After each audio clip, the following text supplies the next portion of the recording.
Good evening, everyone. Welcome to tonight's regular meeting of the Woburn City Council of August 20th, 2024. Just a reminder to everyone, tonight's meeting is being recorded for broadcast. Also, please silence your cell phones. If you can, please stand and say the Pledge of Allegiance with me. Of the United States of America, and to the republic for which it stands, one nation, under God, indivisible, with liberty and justice for all.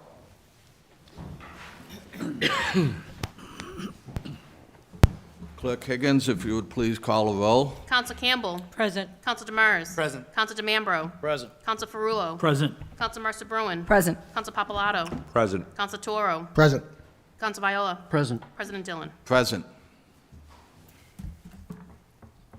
Make a motion we dispense with the reading of the previous meeting's minutes and approve. Second. Motion and a second, all in favor? Aye. That passes. Next item on the agenda we have is an order authorizing the mayor to accept the custody and control of the Wyman School property. Make a motion the order be adopted. Second. Motion and a second, all in favor? Aye. Any opposed? That passes. Next item on the agenda is an order to appropriate $30 million for reconstruction of Fire Station 4 and 5 and to authorize borrowing of said funds. Make a motion the matter be referred to the Committee on Finance. Second. Motion and a second, all in favor? Aye. That passes. Next item on the agenda we have is the school capital budget fiscal year 2025, that the order that the sum of $850,000 be transferred from stabilization fund account to various capital projects. Make a motion the matter be referred to the Committee on Finance. Second. Motion and second, all in favor? Aye. That passes. Next item on the agenda we have under new petitions is Manganaro Northeast LLC for a special permit under sections 5.1, subsection 57B to allow for accessory overnight parking of 4 commercial vehicles at 11 State Street. Make a motion the matter be referred to public hearing. Second. There's a motion and a second that this is referred to a public hearing, all in favor? Aye. That passes. Under new petitions is Bond Brothers, Inc. for a special permit under section 5.1 57A, 5.1 subsection 57B, and section 7.3 to allow for administrative offices and training center, accessory storage of construction equipment and materials, accessory repair vehicles and equipment, storage of 10 storage containers for tools, storage of 6 storage containers for pipes and fittings, overnight storage of commercial vehicles, continued use of non-conforming structures and parking, and continued use of non-conforming property for parking of commercial vehicles and equipment at 22 North Maple Street A and 22 North Maple Street R. Make a motion the matter be referred to public hearing. Second. Motion and a second, all in favor? Aye. That passes. On the petition by Cabot, and Forbes LLC, request for minor modification to special permit dated January 4th, 2022, as extended by notice of extension of special permit dated June 30th, 2023, to update the site plan of record of plans dated August 15th, 2024, at 0 New Boston Street. A communication dated August 16th, 2024, was received from Attorney Joseph R. Tarby. Make a motion that the communication be received and made part of the permanent record. Second. A motion and a second, all in favor? Aye. That passes. Make a motion to suspend the rules to allow the petitioner to speak on the matter. Second. The motion and a second, all in favor? Aye. That passes. Attorney Tarby, how are you tonight? Very well, thank you, Mr. You have the President. floor. For the record, Joseph Tabby, Reuben Redmond, 500 Unicorn Park Drive, here on behalf of Cabot, and Forbes, seeking a minor modification to the special permit that was granted for the 250-unit housing development at 0 New Boston Street. I did submit in advance of this hearing a summary of the proposed revision, similar to what we did with 216 New Boston Street. And I also submitted four emails, one from Lieutenant Mark Smith, the Woburn Fire Prevention Officer, indicating that there were no issues with the fire department with the plan changes. The second one was from Tom Quinn, Building Commissioner, that he's in agreement that the request is a minor modification. And there's 2 other emails from Jay Corey and Jay Duran indicating that they have no issues with the stormwater management changes that were made. So, you know, Tim Williams from Allen Major is here this evening if you would like him to put the plan up on the screen. You do have a list of the proposed changes. We'll do whatever you request. I would like to add that these changes were a result of the taking by the city of Woburn along New Boston Street that took a small portion of the land, and also some changes that Eversource made in their easement area. Other than that, it doesn't change the number of units, doesn't change the building. Basically, everything remains the same. Any questions for Attorney Tarby? Accept those documents. Make a motion, we receive those documents, make it part of the permanent record. Second. Motion and a second, all in favor? Aye. That passes. Yes, Counsel Brown. Thank you, President Dillon. I just wanted to, if the council wasn't aware, if you have gone through some of the emails that Attorney Tarby is referencing, one of the concerns that obviously probably would have been a concern for all of you, but certainly the piece about the balconies, that actually would not have allowed this to be a minor modification. And Joe, according to this, that has been removed, it's not. Correct, yeah, the original plan showed balconies that I think we had shown on the original elevation plans, but we hadn't requested, in order to put the balconies, we would have had to request a further special permit, so that was withdrawn, yeah. I don't take exception to anything else this year. Thank you. Thank you. Anyone else? Make a motion to return to the regular order of business. Second. Motion and a second, all in favor? Aye. That passes. Make a motion that the minor modification be granted. Second. Motion and a second that it be granted, all in favor? Aye. Any opposed? That passes.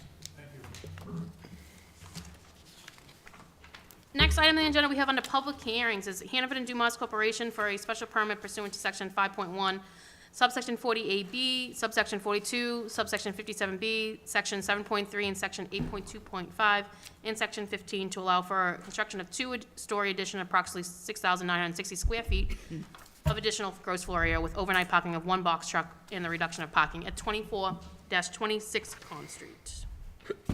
Okay, for the record, Joseph Tabby representing the petitioner. The last time we were before the council, I had indicated we had a meeting with the city engineer's office to discuss the drainage. City engineer's office was very helpful in coming up with a couple of proposed solutions.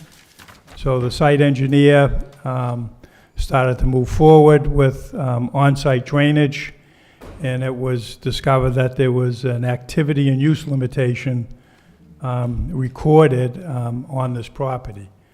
So that sort of put the brakes on moving forward until the client hires an LSP, which he's made arrangements to do, that will look at the activity and use limitation document and then make recommendations to the client as to how they can proceed forward, if they can proceed forward.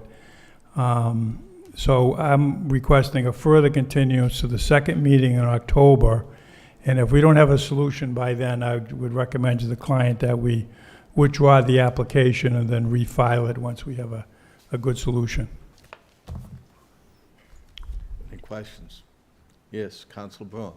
Thank you, President Dillon. The activity and use restriction, Attorney Tarby, what did that pertain to? What was the genesis of that? Yeah, thanks for asking that.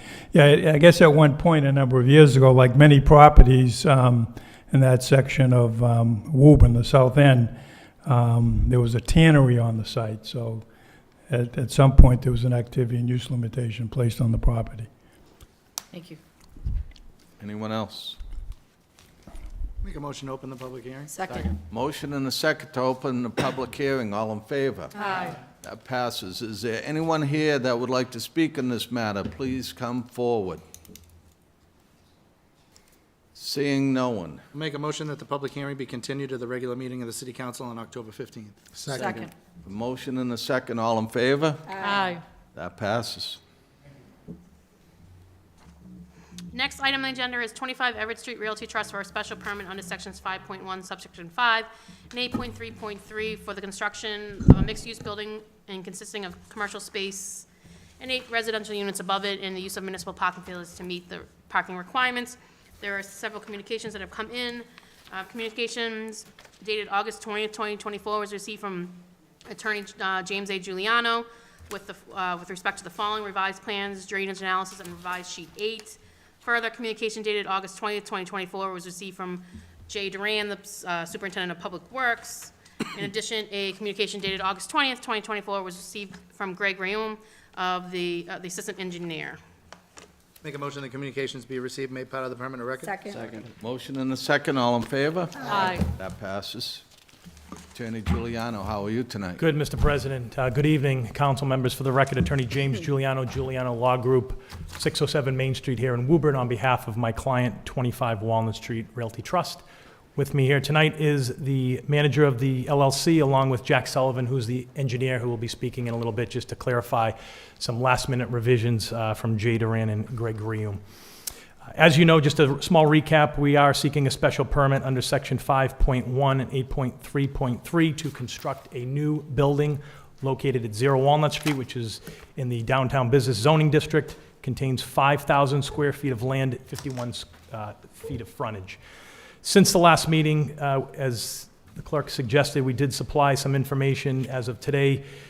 We did receive some further correspondence from Jay Duran as early as, or late as today, that Jack Sullivan, who is here again, addressed those concerns on the fly.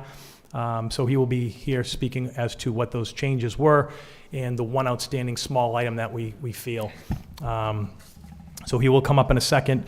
But essentially, there was some small modifications as to the separation of the plan, the groundwater, the table water that Jack will speak about. Lastly, per the council's request, I know there was a big concern for clearing the site. It has been cleared, it has been neatened up, all the brush has been cut down in its entirety, so hopefully it is presentable until we are able to hopefully get a proposed building permit. So that being said, we'll certainly answer any questions. I do want to ask, our expectation is to close tonight only because we feel like those comments from Mr. Duran are slight.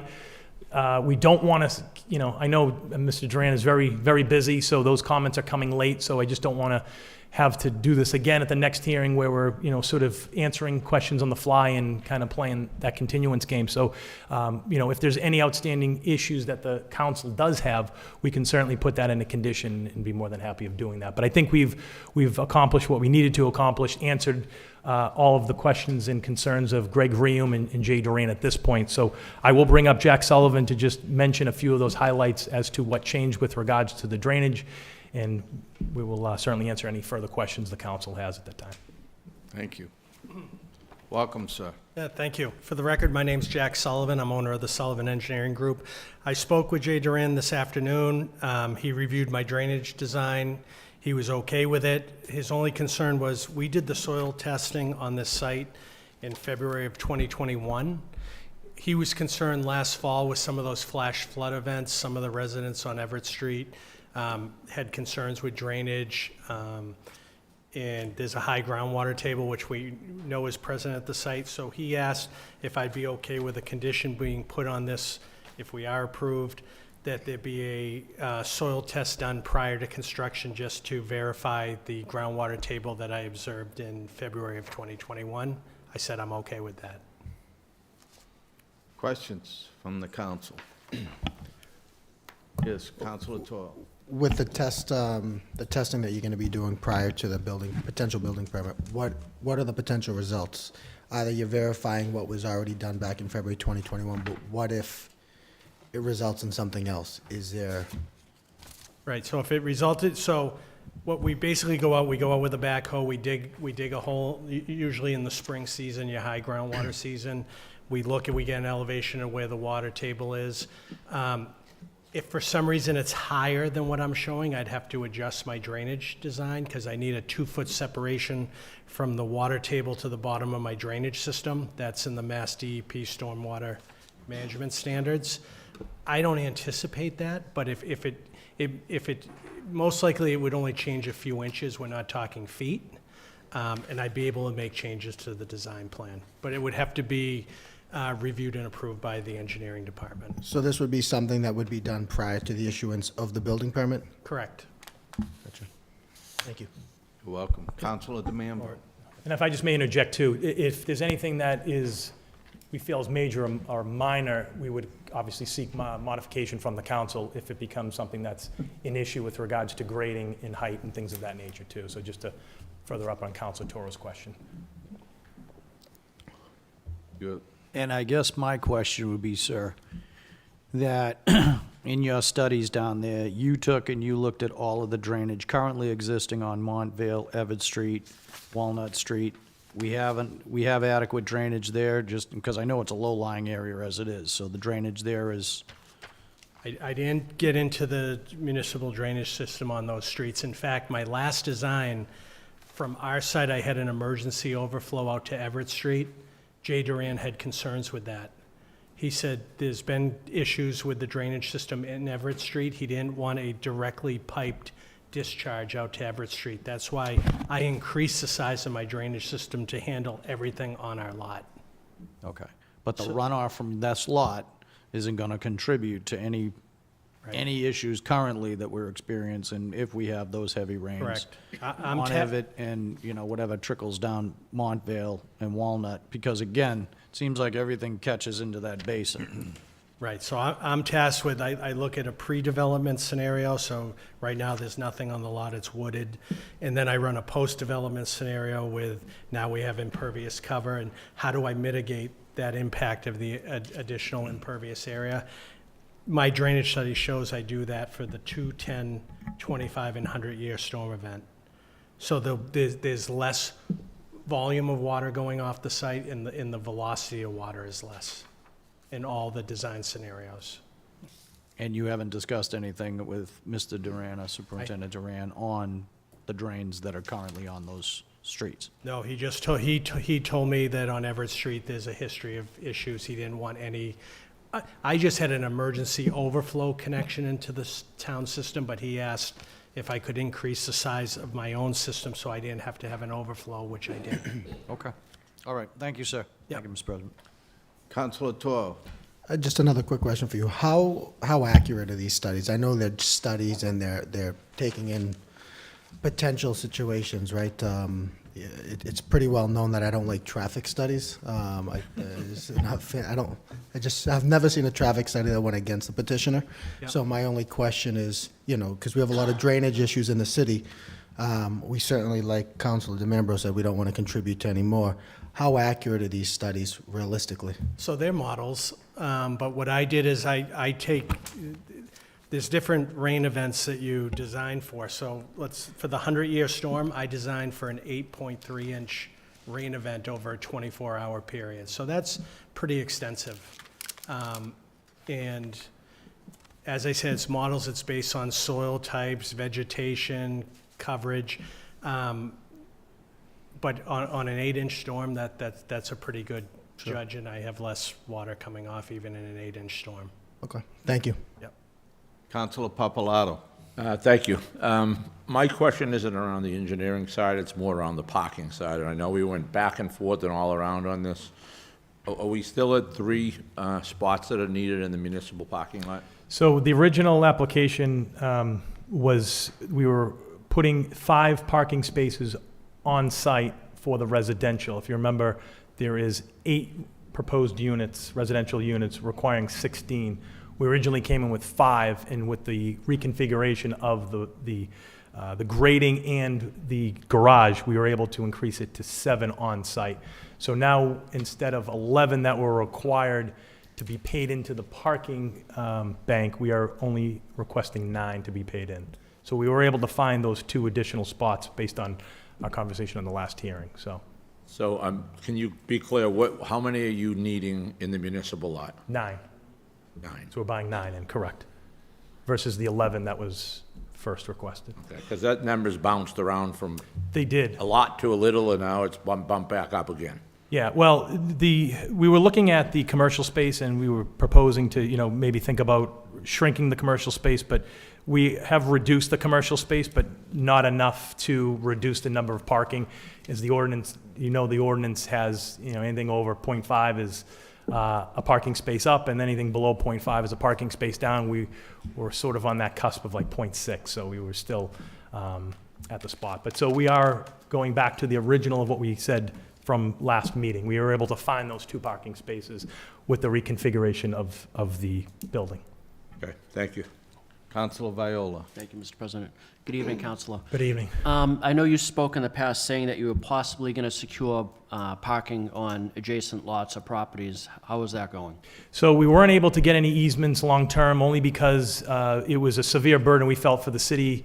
We were taking spots away in the surrounding properties that otherwise would inadvertently sort of just end up putting on the parking spaces in the city. So, we could mask and say, yeah, we're going to put easements on these properties, but in reality, if we're reducing things that really are necessary to surrounding properties and contiguous properties, we're not doing the city as a whole any favors. So we weren't able to find anybody that was willing to give an easement that would otherwise burden the city. So that's where we are right now, and that's we feel like we've exhausted every avenue through the church, through adjacent properties on Walnut Street and Everett Street.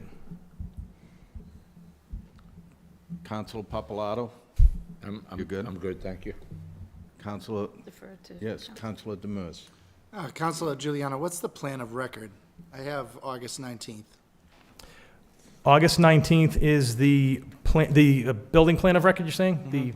Yeah, so we submitted, August 19th, we submitted something, and then today we submitted a revised page 8. I inadvertently did not send the revised floor plan, which was just that one sheet. So everything we submitted is from August 19th. It contains the proposed mixed-use development from the architect. It provides site plan from Jack Sullivan, which is basically the floor plans, the elevations, et cetera, with a revised page 8 that was submitted today, and the site plan, the survey is identical, so. And under, I believe Engineer Sullivan mentioned that he had spoken with Jay Duran about a condition that you would be proposing? Yeah, I think it was something that Jack referenced, and I can have him clarify if I'm not making it super succinct, but the only outstanding issue is the water table, in that it's sort of a on-site kind of thing that once you start really getting into the grades and the drilling and the test pits and stuff like that. So the only issue is that Jay was questioning the water table and if it was accurate. And I think, Jack mentioned that it was something that once we get on site and start digging, we can confirm that, which would be the condition that we're obviously seeking, which, considering once we start digging, we don't feel like it's unreasonable, but I think it's a condition that the council should consider and put in. Councilor Braun. I have another question, but if I could just follow up to the conversation about the water table. It was unclear to me as to what the condition would be. And I will just say this about water. Everybody on this council knows if water is a problem, it's very difficult to undo it. So I really think we need to know this issue now, but I'd be happy to change my position if I understand the verbiage we're going to use for the condition. Sure. So I'll have Jack give the verbiage. But basically what ends up happening is an engineer, and again, correct me if I'm incorrect, but an engineer sort of calculates the water table I understand based that. on analysis. It does happen frequently that once you start digging, that water table is not accurate, or it's changed due to certain circumstances like ledge or something like that that was not anticipated when calculations were configured. So I think the condition is that the water table will be confirmed once we start doing actual test pits, which is going to be sort of before an actual building permit is issued for the construction of the building. Did I say that correctly? Yeah. So if that sort of answers the question. I think, just to clarify, as you know, this project was approved back in 2021. Now there's been changes. We're before you again. Back in February of 2021, we went out. I'm a licensed soil evaluator. I'm a licensed professional engineer. Engineer from the city came out with me. We dug a test hole. We saw where the water table was. We documented it and we designed on that. What Jay Duran's concern was, last fall we had a few weeks of really intense rainfall, and he's wondering if maybe conditions changed at all since 2021. Now, odds are they have not, but he wanted me to do a confirmatory test hole prior to a building permit to verify where the groundwater table is. It should be the same. If for some reason it's higher in elevation, I'd have to adjust my drainage study. I don't think it would affect the building at all. It might just affect my drainage system, which the engineering department would review. Okay, I still have concerns about that, but Yeah. I will defer to the ward alderman or counselor on what the language should be. You don't have to be a meteorologist or a scientist or a water table expert to know. And Our rains are heavier, they're more frequent, they're happening way more frequent than they were in 2021. So Absolutely.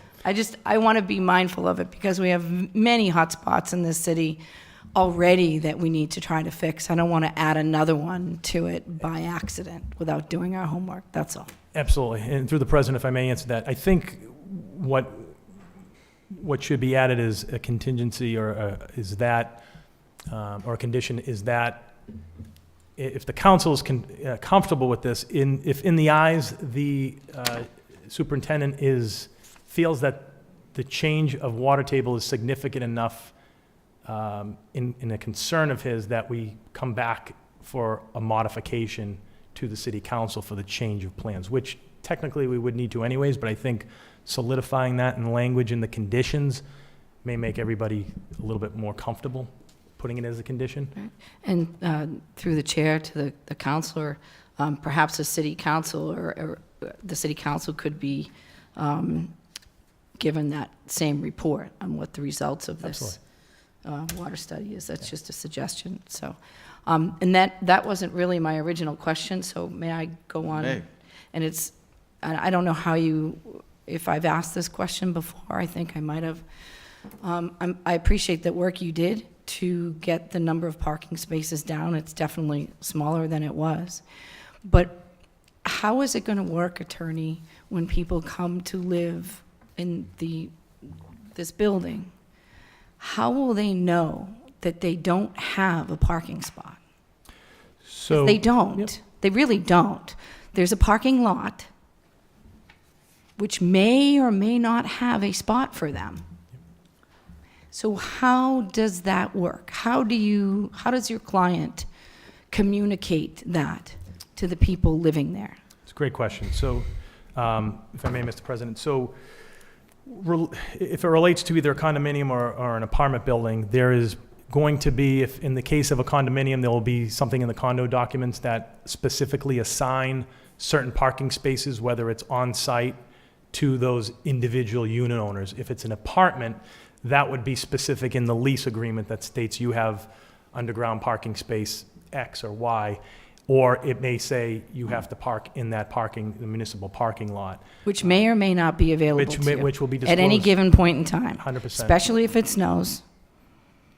Yep, 100%. But we have to, I think, as an obligation, not in this petition, but every petition, in every scenario, we have a duty to disclose and are obligated to do so in any sort of project. So, but that's correct.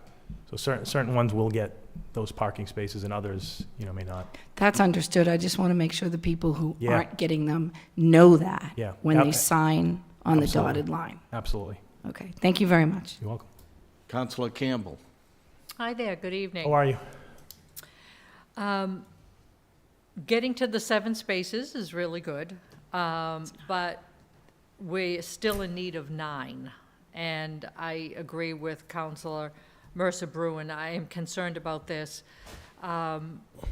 because I believe that if this is approved, I can only see the tenants, having to illegally park for half hour, because they're running into their apartment to grab something. They're not going to be able to go all the way down to the parking lot. You're talking 9 spaces. I can just envision that it would end up being an issue. And I also believe, at least this is my opinion, that any buildings coming forward because of the parking issue, unless we end up erecting the design of putting up a parking garage, we are gonna have issues from here on in. And so I cannot support this because of that reason. And I believe any other petitioners that come forward should design their buildings in a way that there's enough parking or close to it, instead of needing the amount of spaces that's needed. 9 is too much. But I do commend you, I really do, for getting to 7 spaces. But it's just still not enough, in my view. So thank you. Counselor Ferrullo. Jim, do you have the memo, the 20th and 23rd, that you could take a quick peek at? The one from Greg in engineering? I do. It's the August 20th. The August 23rd was resent to you by accident. Oh, the 20th, yes. Yes, I do. Real briefly, can you reconcile the numbers that Greg lists under parking to the numbers that you're presenting tonight? I could just be missing something. Yeah, so I think in the original, there was some mentions in, I didn't print it, but I have it, because it was fresh coming over this afternoon. I believe with regards to the engineer and the planning director, I think the calculation was not correct based on what we needed. Thank you.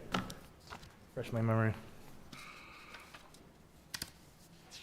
Yeah, so he's including the commercial spaces as well.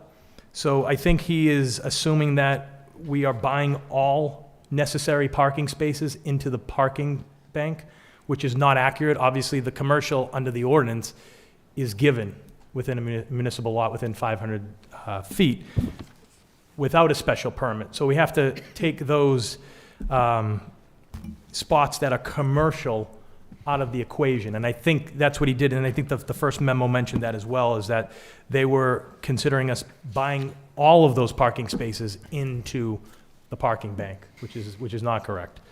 So in theory, the impact on the parking lot during the daytime could theoretically be 21 spaces instead of 9? Yeah, that's correct with the commercial, but again, But they're entitled to that. the commercial, they are, correct. It's just the residential that we're looking at that I think the engineer and the planning director just kind of, I think inadvertently, maybe, I wouldn't say misread, but kind of just calculated all of the parking spaces necessary for that building, including the commercial. All set.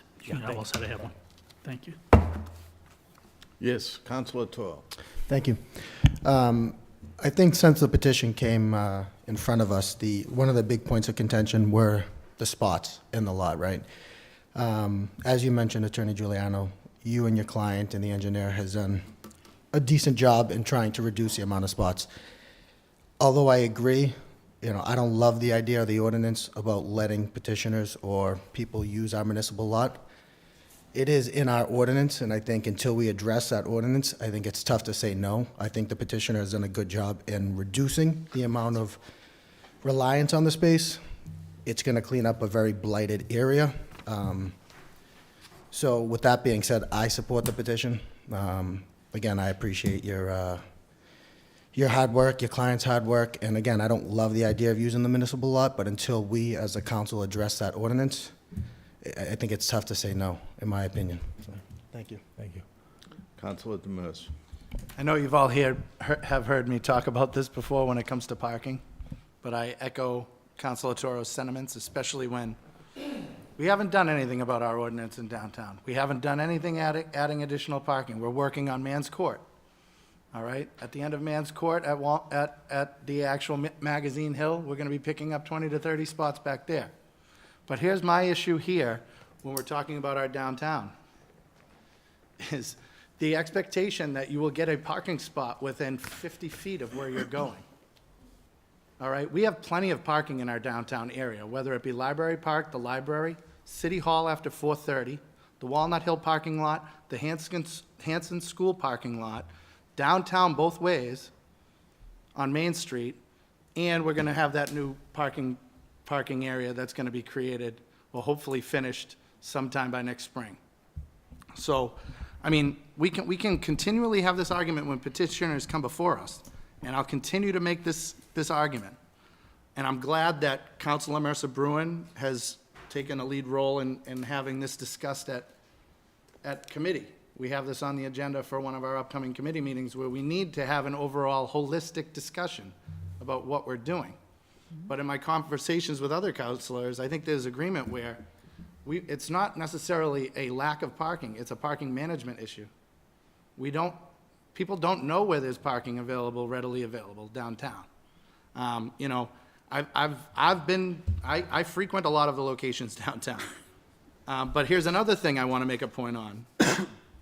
If we don't come up with some sort of overarching solution, no one is going to take the effort to develop or redevelop any properties downtown to beatify our downtown district and add more character to the downtown for some of the blighted properties that we've all looked at for the past 20 to 30 years. All right, so I do understand the concerns about people residing downtown using public parking. But that's public parking, okay? And we also have an ordinance that allows new developments to pay into a parking bank to allow this type of parking. And I think the moment we start saying, oh, you know, no, we need you to bring it down to 5. And Attorney Giuliano brings up a good point. If we were to push him to find even more parking on other private property, those folks would then be parking in our municipal lots without having paid into the parking bank. While the petitioner, a private citizen wanting to basically do a great job at a blighted site, will have to have paid into the parking bank, or will have to pay even a higher price for the parking rate for renting a space on another private property.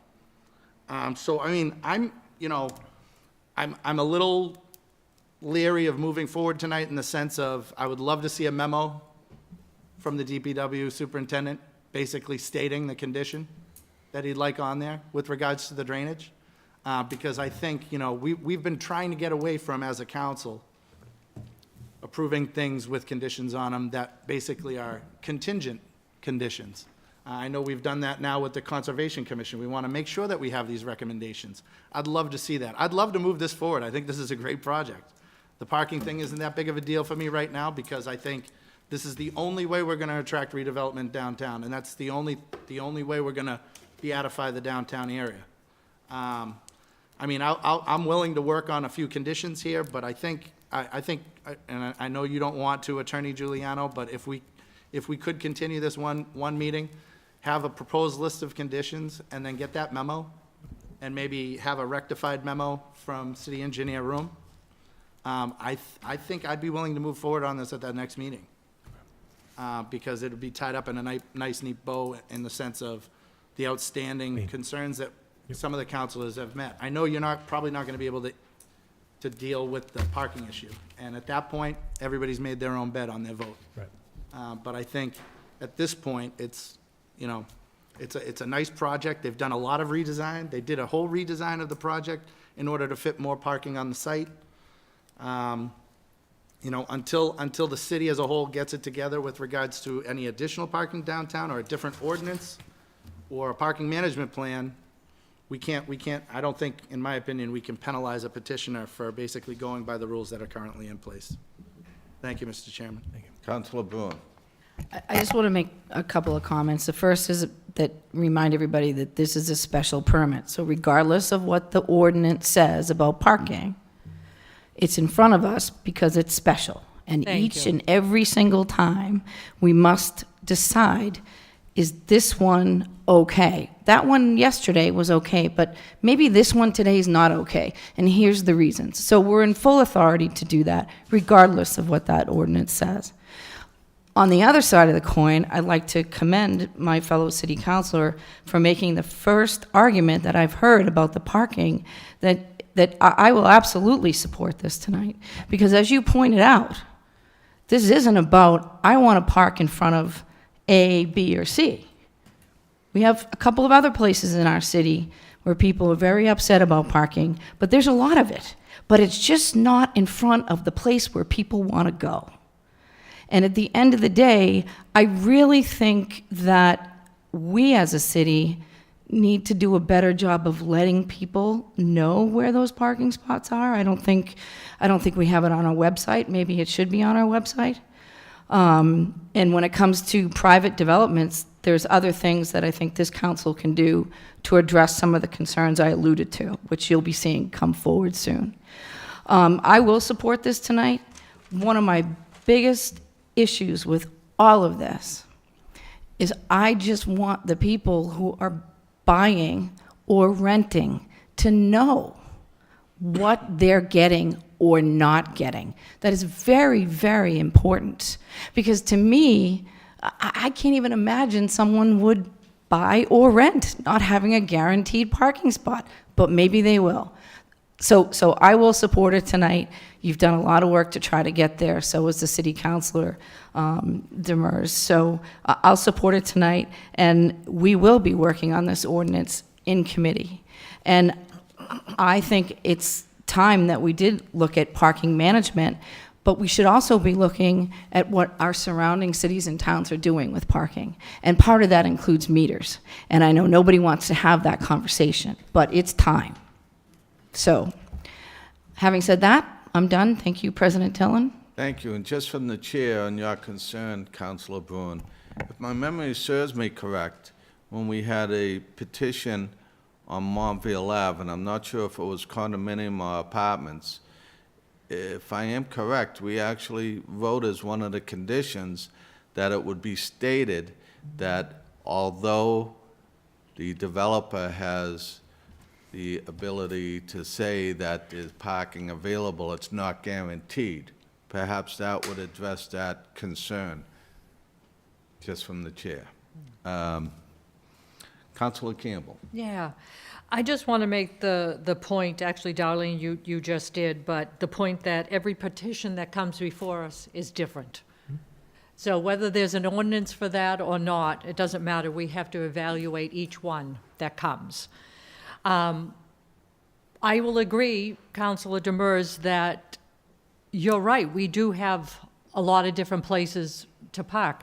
I actually don't know where they are. So maybe that's something we can even ask the planning department if they could inform us of these areas, so that maybe this is something that could be given to the potential tenants so that they would know where to park, which would be helpful.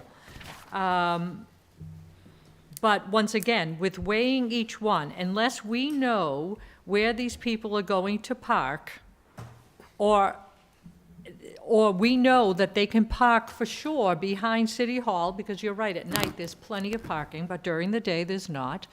I don't know how we move forward with this, and this is my opinion on this. Do I believe that it's cleaning up a blighted area? Absolutely, I do. But I still think that we need to tread slowly on this. I would rather, once again, the same as what Councilor Demers said, have this one more time. That doesn't mean I will be voting for it, but give it enough time to get the conditions forward so that everybody is on the same page and they understand what's going on. But that's it. Thank you. You're welcome. Councilor Viola. Thank you, Mr. President. As I've stated before, Councilor, I'm still unsure with the parking. I agree with my councilor over there from Ward 4 as well, that there is a parking management issue in this city. We don't know where all the parking is. Residents don't know. People coming here to shop don't know. I do agree that this is a blighted area. This will be cleaning it up. You've come a long ways from the beginning of this project, from where you started to where you are now. But I'm asking, just give us one more meeting. Let's look at this one more time, and then we can move forward from there. Thank you. Councilor Papalato. Thank you. You've done an amazing job to get this where it is, so I don't want to take anything away from that. I am a little bit concerned with, we went from 3 to 9 since the last meeting. And that's a fairly big jump from 3 to 9 spots. And then everything else everybody has said here about they don't know where their spots are, they could park behind the City Hall over at Library Park. Those are concerning things, but I also agree with Councilor Demers that we need to do everything we can to develop and redevelop these areas down there. And although this isn't an optimal situation, in my opinion, I feel like we need to move forward, but I would like to see it pushed back one more time to allow a little more discussion on this before we approve it. Thank you. Counselor DeMambo. Jim, you know I like this project. When I said way back when, think outside the box, you thought outside the box. The parking is an issue. It always has been down there. But it's a blighted area, and something's got to give, you know? And you guys, and you and your client, and your team, you know, you put forth all of the effort. You got a beautiful set of plans, the infiltration system, which I do still have a slight concern with, and I'm hoping you can vet that and drill down a little bit more further with Superintendent Duran, as well as the drainage culverts that are existing. I would definitely ask you to review that with him to make sure everything is adequate, because we don't want an 8.5 or a 12-inch storm to cause complete havoc down there. But as for the parking, I think it's going to be a two-sided coin here. I think not only do the developers have to, you know, lend their part, but I think the city does as well. I think we got to do a better, you know, we have to do a better job of managing our parking areas. We got to make sure it's policed. We got to make sure that the cars and trucks and vehicles and dumpsters and everything else are where they're supposed to be, and if they're not, tow them out of there. Get rid of them. We should put something on the City of Woburn website that shows all of the public parking areas, not only in downtown, but throughout the city, especially during snow emergencies. So on that point, I think there's work to be done on both sides. You guys, I think, have pushed this as far as you possibly can on that parcel. You know I'm in favor of this. I just have these couple of little things that are just kind of making me a little, not 100%, but I'm close. But I am in support of this. I don't think it's a bad idea to have it one more go-around, just to touch base. It's basically just a little touch-up.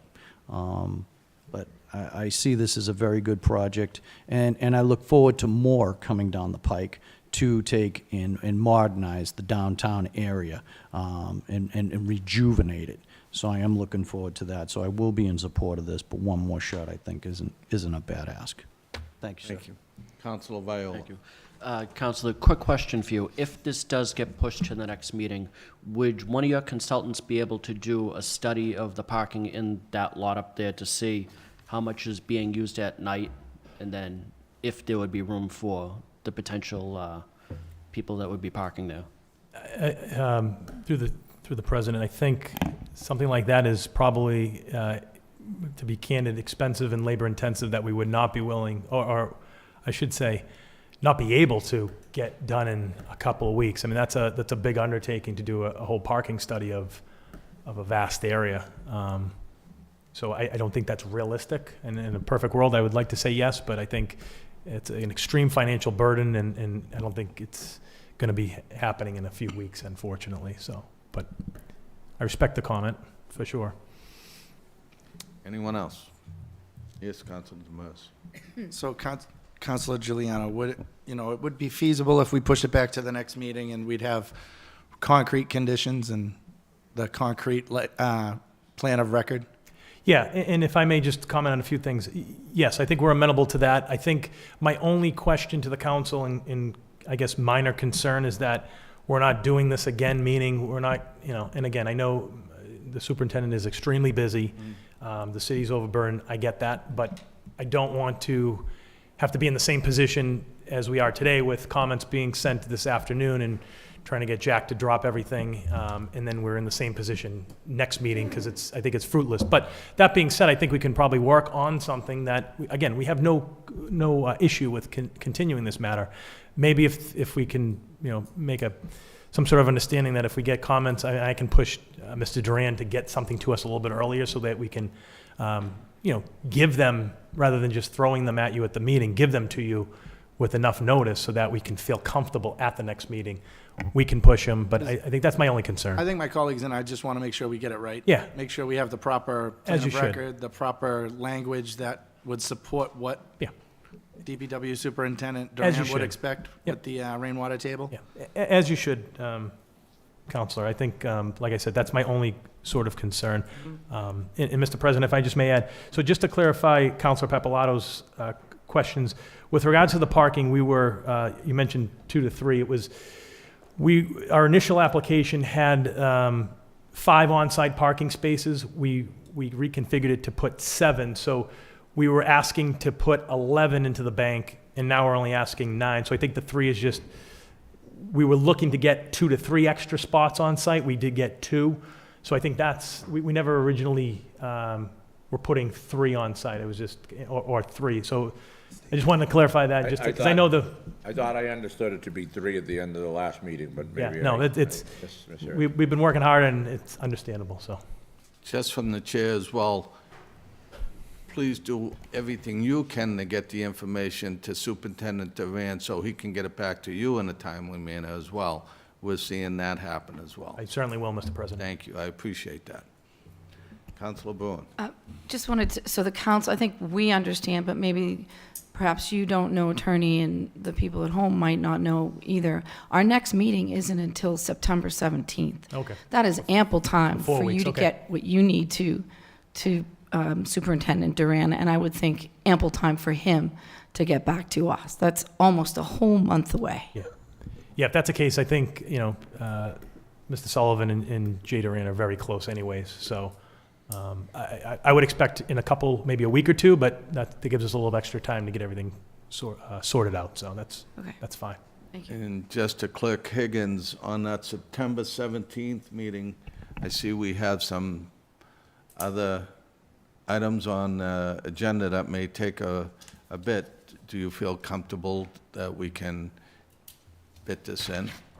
I mean, it's up to you guys. I think you just need to be wary of, there's already a pack there will be a pack schedule on the 17th because the 2 new petitions will be on the 17th as well. Mr. President, if I Yes. may. I think if the work gets done and we have a draft set of conditions, I think it would be, basically, I'd be prepared to move on it right after the public hearing. Excellent. Next meeting, so. Thank you. Yes, Councilor Campbell. When we go forward for the motion to continue, I'm going to bring forward a motion to send a communication to John Cashel to ask him to lay out available public parking lot areas in the downtown area. You want to make that motion now? Sure. I make that in the Second. form of a motion. Motion and a second, all in favor? Aye. Any opposed? That passes. Make a motion to open the public hearing? Second. Motion and a second to open the public hearing, all in favor? Aye. That passes. Is there anyone here that would like to speak in this matter? Please step forward. Seeing no one. Make a motion the public hearing be continued to the regular meeting of the city council on September 17th. Second. The motion and the second, all in favor? Aye. That passes. Thank you. Thank you, everyone. Thank you. Thank you. Thank you. Thank you, attorney.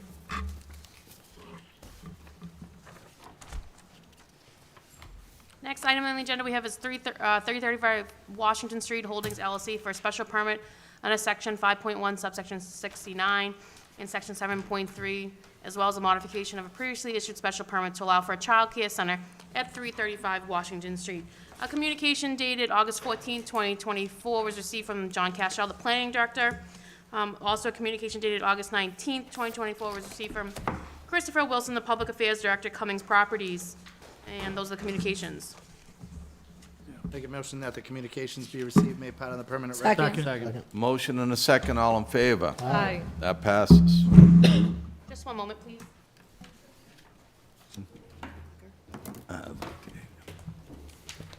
Attorney Tybee, how are you again? Hi, thank you. For the record, Joseph Tabby, Woburn and Redmond, here on behalf of 335 Washington Street Holdings LLC. So with me this evening is John Paul Martinetti of 335 Washington Street Holdings LLC, Anita Martinetti Sassy, who's the executive director of the proposed daycare that's called Launch and Learn Educare Center, Ben Minix, who's from Eagle Brook Engineering, and Derek Roach from Van Assen Associates, who's the traffic consultant. So petition is seeking a special permit under section 5.169 and section 7.3 of the ordinance, and to modify a special permit that was granted on January 12, 2011, and modified on January 9, 2016, as well as on September 2nd, 2021, which decision allowed for the alteration of the pre-existing non-conforming use and structure that contained approximately 53,326 square feet, to allow for a retail store, which was a ethnic food market, and to provide for 232 parking spaces. So the petitioner is seeking a further modification of that decision to allow for a childcare center, which, as you know, is a use allowed by right in approximately 8,500 square feet at the property. The use of the property as a shopping center is non-conforming. The structure is non-conforming as a result of its existing 11% landscape usable open space. I know you've had recently 2 daycare proposals before you, but just want to restate Chapter 48, Section 3, that states, "In no part, no zoning ordinance or bylaw in any city or town shall prohibit or require a special permit for the use of land or structures or the expansion of existing structures for the primary, accessory, or incidental purpose of operating a child care facility, provided, however, that such land or structures may be subject to reasonable regulations concerning the bulk and height of the structure, determining yard sizes, lot area, setbacks, open space, parking, and building coverage requirement." The statute further states, as used in this paragraph, the term child care facility shall mean a child care center or a school-age child care program as defined in Chapter 1A of Chapter 15D. Further, our zoning ordinance under Section 5.112 allows a child care center as a matter of right in the Office Park zoning district. This property is located in the Office Park zoning district, and we were before you a few years back with the Abner Bazaar proposal. So our presentation this evening tonight is Anita is going to provide you with an overview of her child care center. She'll be followed by Ben of Eagle Brook Engineering, who'll review the revised site plan, and then we'll follow up with Derek Roach of Vanass and Associates. So before we get started, I would like to file copies of the PowerPoint that we're going to present Make a this motion to evening. accept those? Motion and a second, all in favor? Aye. That passes. So, Anita.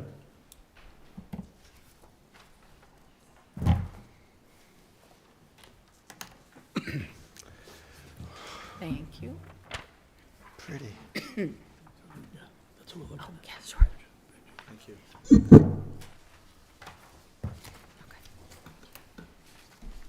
It's good.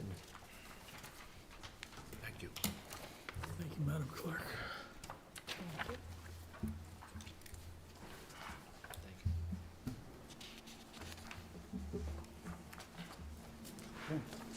Good evening. My name's Anita Martinetti Sassy. I'm representing Launch and Learn Educare Center. I'd just like to go through a few slides to tell you about our current existing centers and what we do on a daily basis.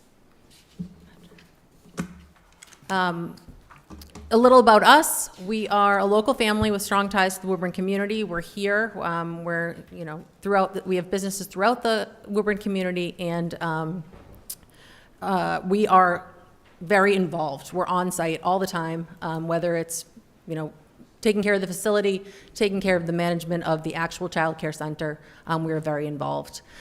Everything that we do at our child care centers revolves around safety. We have cameras that are running 24/7. We're able to see into the classrooms, manage the teachers, and also oversee the children. Something that we pride ourselves on is Massachusetts has regulations related to staffing within the center. We overstaff. We have more adults on site than most child care centers in the area. Everything about us, we keep everything clean, we keep everything bright, and everything, once again, is safe. If there's ever an issue, we're on it right away. We make changes right away. Just a little bit about which our centers that exist now. Our flagship school is in the 304 Cambridge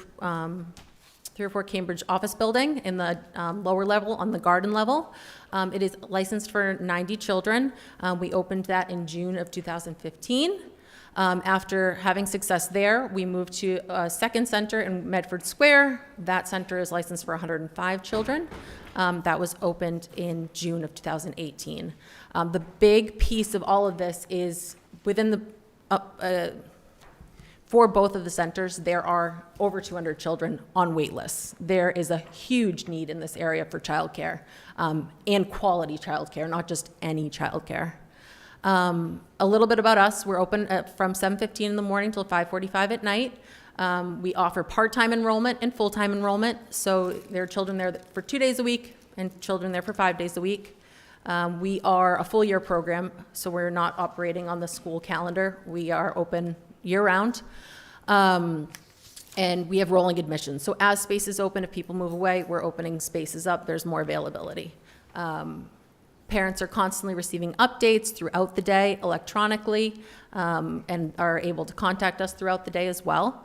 And then, the children are going outside, they are being fed and cared for throughout the day within our centers. And once again, cleanliness is huge for us. So we're cleaning throughout the day, and also we have a janitorial company that comes in at night and really deep cleans. As far as our curriculum, we are play-based. You may have heard of other philosophies. We actually allow our teachers to bring in all types of philosophies, so we're not limited to Montessori or Reggio Emilia, things like that. And then the teachers are basing their curriculum based off the kids. Whatever interests the children, that's how they design their curriculum. The infant classrooms have curriculum. The pre-K classrooms are more focused on, math, science, working on pre-writing, pre-reading. And the children that leave our program are really ready for kindergarten. They're overly prepared, and we pride ourselves on that as well. Hand it over. All right. Next, Benjamin. Thank you. My name is Ben Minix with Eaglebrook Engineering, 491 Maple Street, Danvers, Massachusetts. Before I go over the site plan layout here, I just want to second what Anita said regarding the need for daycare facilities. I have two young children in daycare currently, and a few years ago when we tried to get our son registered, we had to register 6 months before he was born in order to start 3 months after he was born. And if we did not take that spot, it would have been gone within a week. So the need is certainly there. But getting into the site layout here, we currently have 219 parking spaces. The requirement is 203 with the zoning regulations for parking. We are proposing a total of 214. And with this layout, I think it does improve the parking situation and the flow through the lot. So I will use my pointer here to try and point out on the slides here if that works. It does. Okay, so the proposed daycare is this portion of the building back here. Washington Street is this area. Cedar Street is this section here. Currently, there are 3 entrances to the site, one here off of Washington Street, another off of Washington Street, and another on Cedar Street. The majority of parking enters through Washington Street at this driveway entrance here. Cars can go around the lot this way, around the building. We often see cars cutting through here, which I'll get into in a few minutes here. But what we're adding here is to block this cut through around the building here and add a playground area for the kids. That will become turf instead of pavement. And then the main entrance to the daycare will be this area right here. We are moving a loading dock that currently services Abner Bazaar and a hallway in this rear here. That loading dock will be moved from here to here, slightly west on the building. So there'll be some engineering changes there with a new catch basin within the loading dock area. We're also adding a catch basin in front of the main entrance, a deep sump catch basin, which I know Mr. Duran is fond of changing out because through our previous layouts, we made some improvements to the drainage in that capacity. We're moving a landscaped island here just to allow for better flow. And one thing I can say from personal experience, this layout configuration is definitely one of the safer options. At the daycare facility I'm at now, there's no clear walkway from parking spaces to the front entrance. This one has a proposed walkway at the end of these parking spaces, all the way protected by bollards to the front entrance, as well as 3 oversized parallel parking spaces with walking space to the front entrance. So in my opinion, it is a fairly safe way for the kids to get to the door and back to their cars with their guardian. We are also proposing relocated speed bumps. We show 4 here along the main route from one entrance to the site to the other. I guess I'd be happy to open any questions that you may have. Okay, thanks, Ben. Derek? Questions? Yes, Councilor Toro. Thank you. How many children are we proposing? Yeah, do you want to ask questions now, or do you want to wait till we're done with the traffic? I can give you No, that. we can do I love to hear the traffic. That's fine. I know you don't like traffic. Thank you. Yeah, I'll wait. Should be a traffic professor. A little technical difficulties? School of Traffic. Come on, it's part of Oh, it's the cord, I think. cord.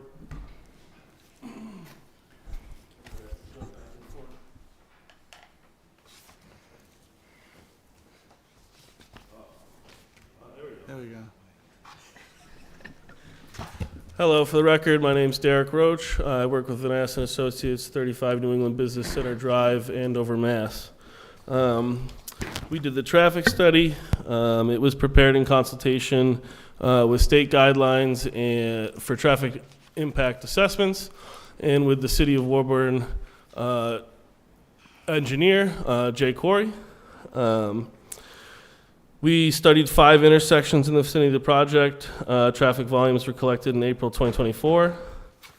We evaluated the crash history of the intersections, which showed that the crash rates were below state averages and district averages. So by definition, they're considered insignificant. There were also no crashes reported at the site driveways. We looked at trip generation for the project. That shows that we expect 89 vehicle trips during the weekday morning peak hour and 87 during the weekday evening peak hour. That equates to 1.6 to 2.5% increases over the existing conditions in the area. We did a capacity analysis of the intersections. Showed that the signalized intersections remains overall level of service at the signalized intersection remains unchanged with the addition of the project traffic. Site driveways are unsignalized. The delays at those intersections are contained on site.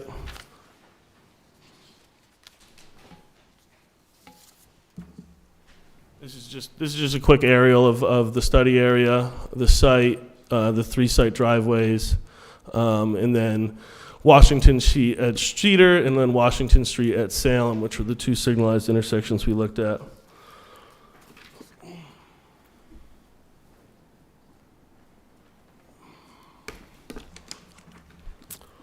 So based on the study, we proposed a few improvements on site, which you just saw on the site plan. We suggested speed humps should be placed along the site driveways in order to control motorist behavior while traversing the site. In accordance with that, we suggested slow pavement markings. We also suggested the driveways should be placed under stop sign control with painted stop bars included. All signs and other pavement markings to be installed within the project site shall conform to applicable standards of the current MUTCD.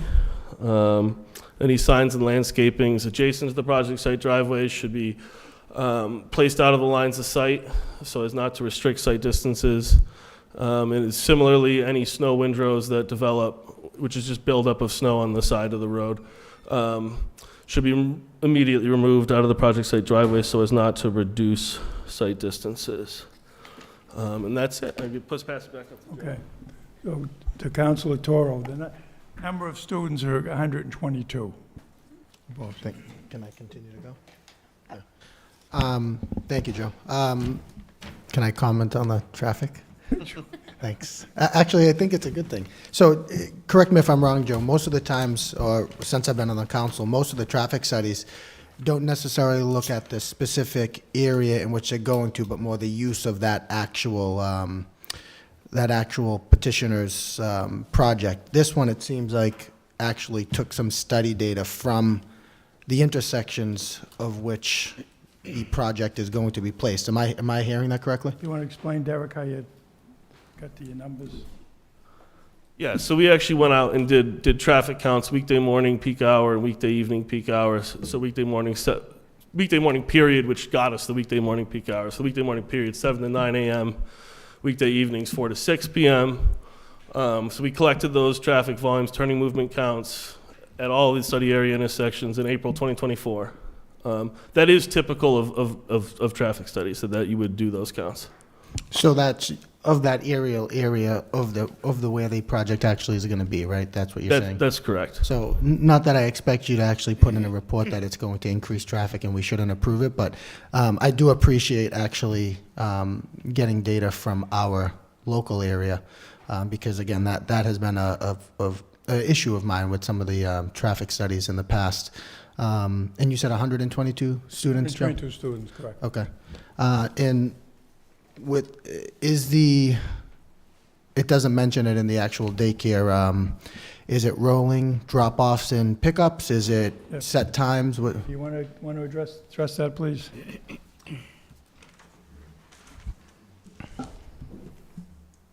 Yes, it is. Throughout the morning, probably 7 a.m. to about 9:30 is rolling drop-off, and then in the afternoon, it can start as early as 2:30 until 5:45.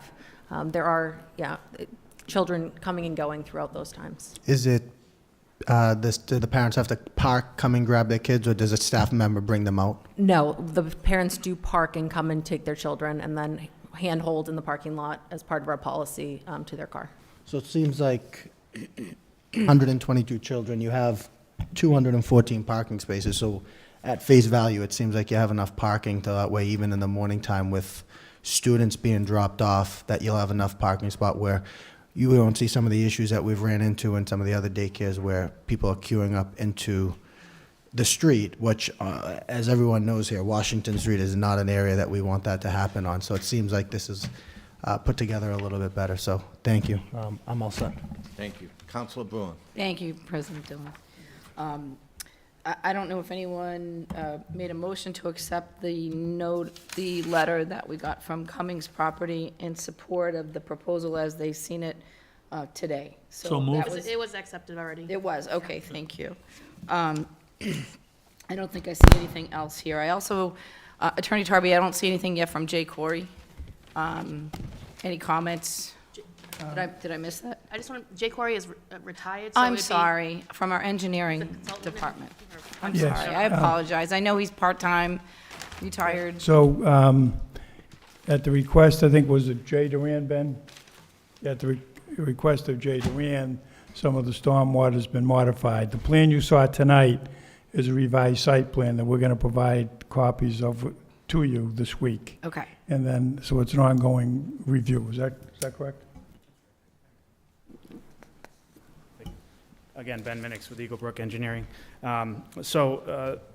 Approximately 2 years ago, we installed a new sewer service from this building in preparation for a use at this building. That sewer service goes from approximately the main entrance, or proposed main entrance, to Cedar Street. Jay Duran's biggest comment was just an as-built record of what that sewer service is, and we provided that today for a last, hopefully a last, submission to him on that issue. Okay, thank you. And I'm sure we'll get something from Jay. The expectation, I think, and I hope my councilors agree, is that we will at least have one committee meeting on this. For my fellow councilors' benefit, I did have an opportunity to speak with Attorney Tarby and JP a little bit about the project. I take no issue with the use at all. We have a daycare across the street at Cummings property. We have another one right up the street. You guys have an amazing reputation. And I'm not concerned about how it's laid out. I love where you are going to put the playground. That was clearly well thought out. My concern always in this area is going to be about traffic. And I think I expressed that to you during our conversations. However, given the amount of children and the fact that this is going to be staggered, and that seems to be the case in most daycares that are set up like this, because you're not constrained to what's going on in a public school. You know, you start at 7, you got to be out by 3 unless you're doing something on campus with sports. This is a private operation, so you control it. I haven't been able to find any complaints about either one of your facilities that you currently run. I will reiterate, Attorney Tarby, my concerns about the Washington Street corridor. It was, as you know, just 4 weeks ago that I went on a bit of a rant, if you will, about my concerns about the clogged traffic over there. But I will report to the council, after Representative Haggerty worked with the folks over in Reading to get the video detection fixed at that light, I have witnessed myself with my own eyes in my own car. Things are moving better through there. I would very much like to see how that continues through, the next couple of weeks. Obviously, kids go back to school very soon. But it seems like things are moving That's good. better than they were, at least for the last 8 weeks. I was going to ask the question of when the traffic study was done, because I thought if they did it, last month, there would have been different observations, I'm sure. Yeah. Anyone who has tried to drive that corridor over the last, past 4 weeks knows. So I'm happy to report that things are moving better. I'm interested in getting a little bit deeper into the traffic study when we go into committee. I only anticipate at least one meeting, Attorney Tarby.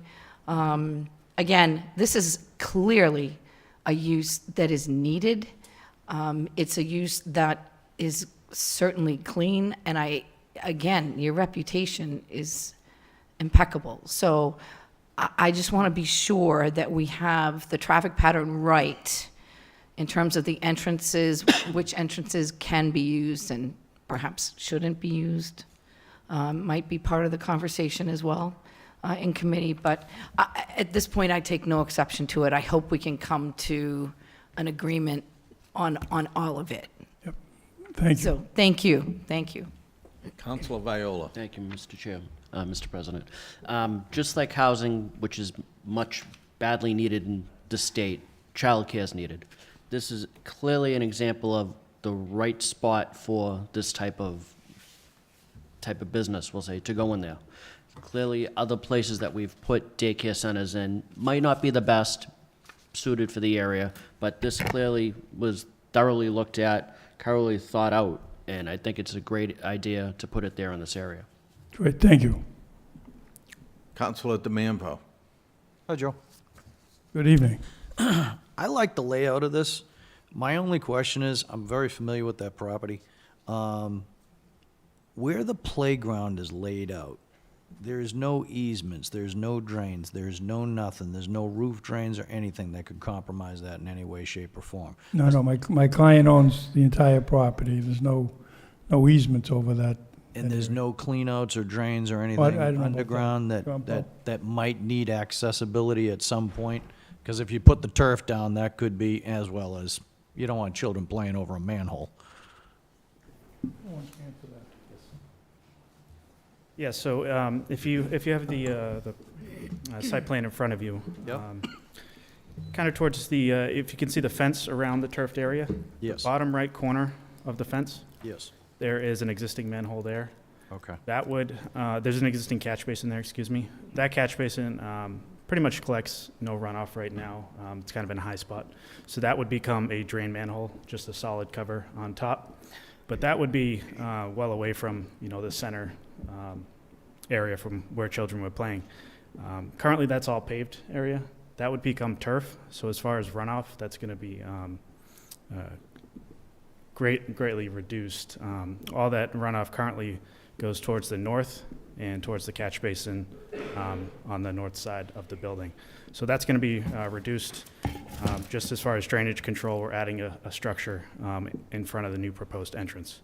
And But that's it. And that has nothing to do with snow storage or snow runoff, come the thaw season or anything like that. So that drain would never be, it's not, That's correct. And we don't want to cap it under the surface in case you need to access it, because That's right. it is in line with the drain main that goes through the property. So we want to keep it open for access if you need to, inspect the lines or anything, if the city needs to come through. so I'm assuming you're not gonna turf over that or anything like that? No, You'll leave it? we want to make that flush with the turf so we could still access it. Okay. And there's gonna be a way to cordon that off so the children don't get mischievous? That's correct. Yeah. Because I know I would. No, What's that? I've Okay. actually thought about that, and if we had to add a catch basin, what kind of grade are we going to put on that? Because I'd love to throw bouncy balls or something down Yeah. that. But Okay, that was my only thing, but this is a nice layout, and, I don't know, I guess we'll see where it goes from here. Thank you. Anything else from the council? Make a motion to open the public hearing. Second. Motion and a second to open the public hearing. All in favor? Aye. That passes. Is there anyone here in the audience that would like to speak in this matter? Please step forward. Seeing no one. Make a motion to continue the public hearing to our next meeting on September 17th. Second. And also On to the send motion? it to committee. Yes, on the On the motion. motion. Would there be any objection to it having that on October 1st? The 17th is quite lengthy already. Thank you. No objection from my perspective, as long as we work that with. Attorney Tybee, we have a full agenda on September 17th. Would you and your client be okay with October 1st?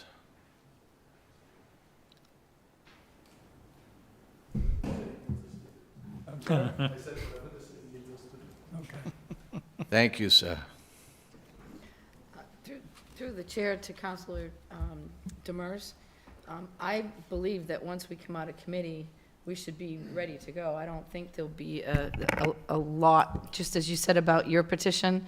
I mean, I don't see why we couldn't do it on the 17th, if that's okay. Okay? I'll withdraw. And the only other thing, we'll work diligently to get this into committee so we have enough time prior to. I was going to ask, President Dillon, I was going to ask Gordon Vincent, our clerk, if we could schedule it for Monday evening, if that works for the petitioner. Okay, thank you. Yep, that works.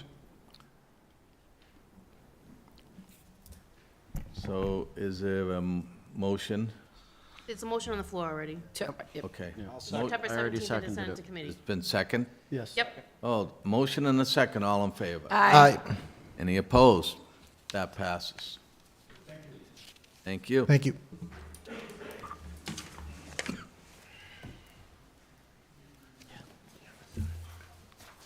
Next item on the agenda, we have Costigan Realty LLC for a special permit on section 5.1, subsection 44, subsection 45, and 15.6C to allow for the sale of a used automobile and two automobile detail shop in connection with auto sales at 7 Harrison Avenue and related transfer of second-class motor vehicle sales license and for E&C Auto Brokers LLC from 505 Main Street. A communication dated August 1st, 2024 was received from John Cashell, the planning director.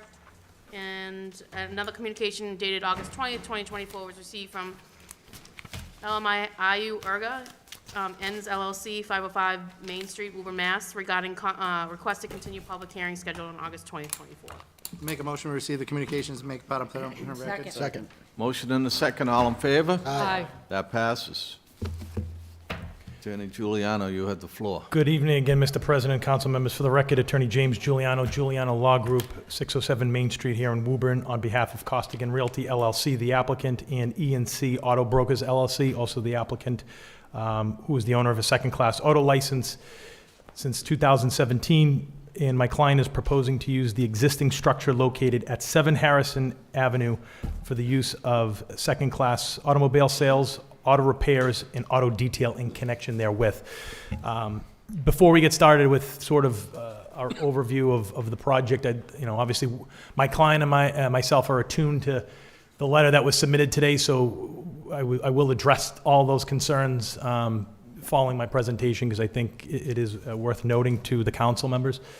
But before we do that, I do want to do an introduction, sort of what's existing now, what we're proposing to do, which is very similar to what is there now, and then give a little bit of a property history, because I think it is relevant. Councilor Mercer Bruin, you are the only person with regards to the prior special permits on this to be the standing council member. So everybody else on the council was not around back in 2011 and 2007 when these permits were given. So, I'll direct questions. And through the chair to the counselor, I do have some specific questions about the license. Yeah, absolutely. So we'll get to that. We will get to that. We'll go over 505 Main Street where the license is held. We'll go over the chain of command of the license, et cetera. But I just wanted to point out to the council that we are attuned to the concerns of the letter, and we will address that Thank you. sort of in furtherance, of course. So as I mentioned, we are requesting special permits at 7 Harrison Avenue, which is located in the Highway Business Zoning District and Groundwater Protection Area. As a result, we're seeking special permits under 5.1.44, 5.1.45, and 15.6C. My client currently holds a second-class motor license under E&C Auto Brokers, which is for 5 cars and currently located at 505 Main Street. My client is requesting to amend and transfer the existing second-class license taken at 505 Main Street and transfer it over to 7 Harrison, and request that we go from 5 used automobiles to 19. And again, we'll sort of get into that a little bit. Applications for special permits were filed in accordance with the ordinance on July 11th. Appropriate filing fees and advertisement fees were paid, and an application for transfer of the second-class auto license and amendment were also filed simultaneously thereto on July 11th, and appropriate fees and advertising fees were paid. As I mentioned, the existing property at 7 Harrison contains a little bit under 16,000 square feet of land, 80 feet of frontage, located in the Highway Business Zoning District, as I mentioned. It is about 2,100 square feet of net building space. It contains 1 story and has 2 garage bays. Required parking in the current and proposed use is maintaining the same. It's 1 per 200 square feet under Section 8. So 11 spots are required for the uses. 11 spots are shown on the plan for the proposed use. Again, my client purchased 7 Harrison on about April 24th of this year. His intent in purchasing the property was to take that existing second-class auto license from 505 Main Street and transfer it over to 7 Harrison, hence the applications. The property is owned by Costigan Realty LLC. The license for second class is held by E&C Auto Brokers. And I think that's just good to confirm that and explain that. So the property history, I think it's relevant to the special permit here too, was purchased in 2004 by Anthony Paoni as trustee of the 7 Harrison Realty Trust. It was bought by my client in April of this year. In June 2nd of 2009, the City Council approved a special permit for parking in commercial rental space. Pertinent conditions with that 2009 special permit were 28 parking spaces were allowed. It was parking was limited to not to exceed 2.5 tons. Subsequent to that special permit, another special permit was granted on November 17th of 2009 to add for the groundwater protection district under Section 15. I think what happened was the original filing earlier that year was They realized they were in the groundwater protection district, and they didn't file accordingly, so they just added another special permit for the groundwater protection district. But with relating to the groundwater protection district, I think it's important to this application because there was pertinent conditions relating to the design of the catch basins, grease hood connections, oil water separators, et cetera. The parking remained at 28 spaces, and there was a snow removal plan that was in place as a result of being in the groundwater protection district. Another special permit was issued in October 4th of 2011. That sort of is the special permit that we're essentially pigging-back off of. So that was issued under section 5.1.44 and section 15. The use is identical for an auto repair shop and detailing shop. The pertinent conditions in that special permit, and it is important to note that a new structure was built under that 2011 special permit as well for a 2,100 square foot building, which is the building that currently exists today in its existing state. So nothing has changed with regards to that structure since that 2011 construction. Again, the pertinent conditions were the plumbing inspector shall determine the location of any separators and catch basins. Drainage entering the infiltration chambers shall be protected with oil and grease separators and will need DEP approved devices. Compliance with section 15 of the Woburn zoning ordinance. Fire suppression shall be approved. Handicap space shall be required. Parking shall, again, one story with only 2 bays. Planning board also jurisdiction, so the planning director has jurisdiction over the landscaping plan and shall retain jurisdiction over this landscaping plan. Hours of operation, Monday through Friday, 7 to 6, Saturday, 7 to 1. We're again, later on I'll describe what we're changing those to, but it is less hours during the work week. Dumpster shall be located on site and a snowplow plan shall be submitted to DPW. So the last permit was August 17th, which just basically was a variance for the reduction of street frontage. So again, going back to the October 4th, 2011 special permit that was issued by the City Council, we are sort of piggybacking off of that. Now, it is, again, important, not to be redundant, but it is important to note that this structure and everything that was done in accordance with that special permit was done, was completed, and is existing today. And we're not changing the structure, we're not changing drainage, everything was approved, and it is still going to be unchanged to this date. So I think that's important. Again, the proposed use is slightly changed, not much, but again, we're still going to use this as a repair shop that is in connection with the used car sales that are done on site. We are still going to use it as auto detail shop for the cars that are done on site. The only addition with relating to the second class license is that we're adding that use to that site, which was not there before. So again, the building is not going to be altered.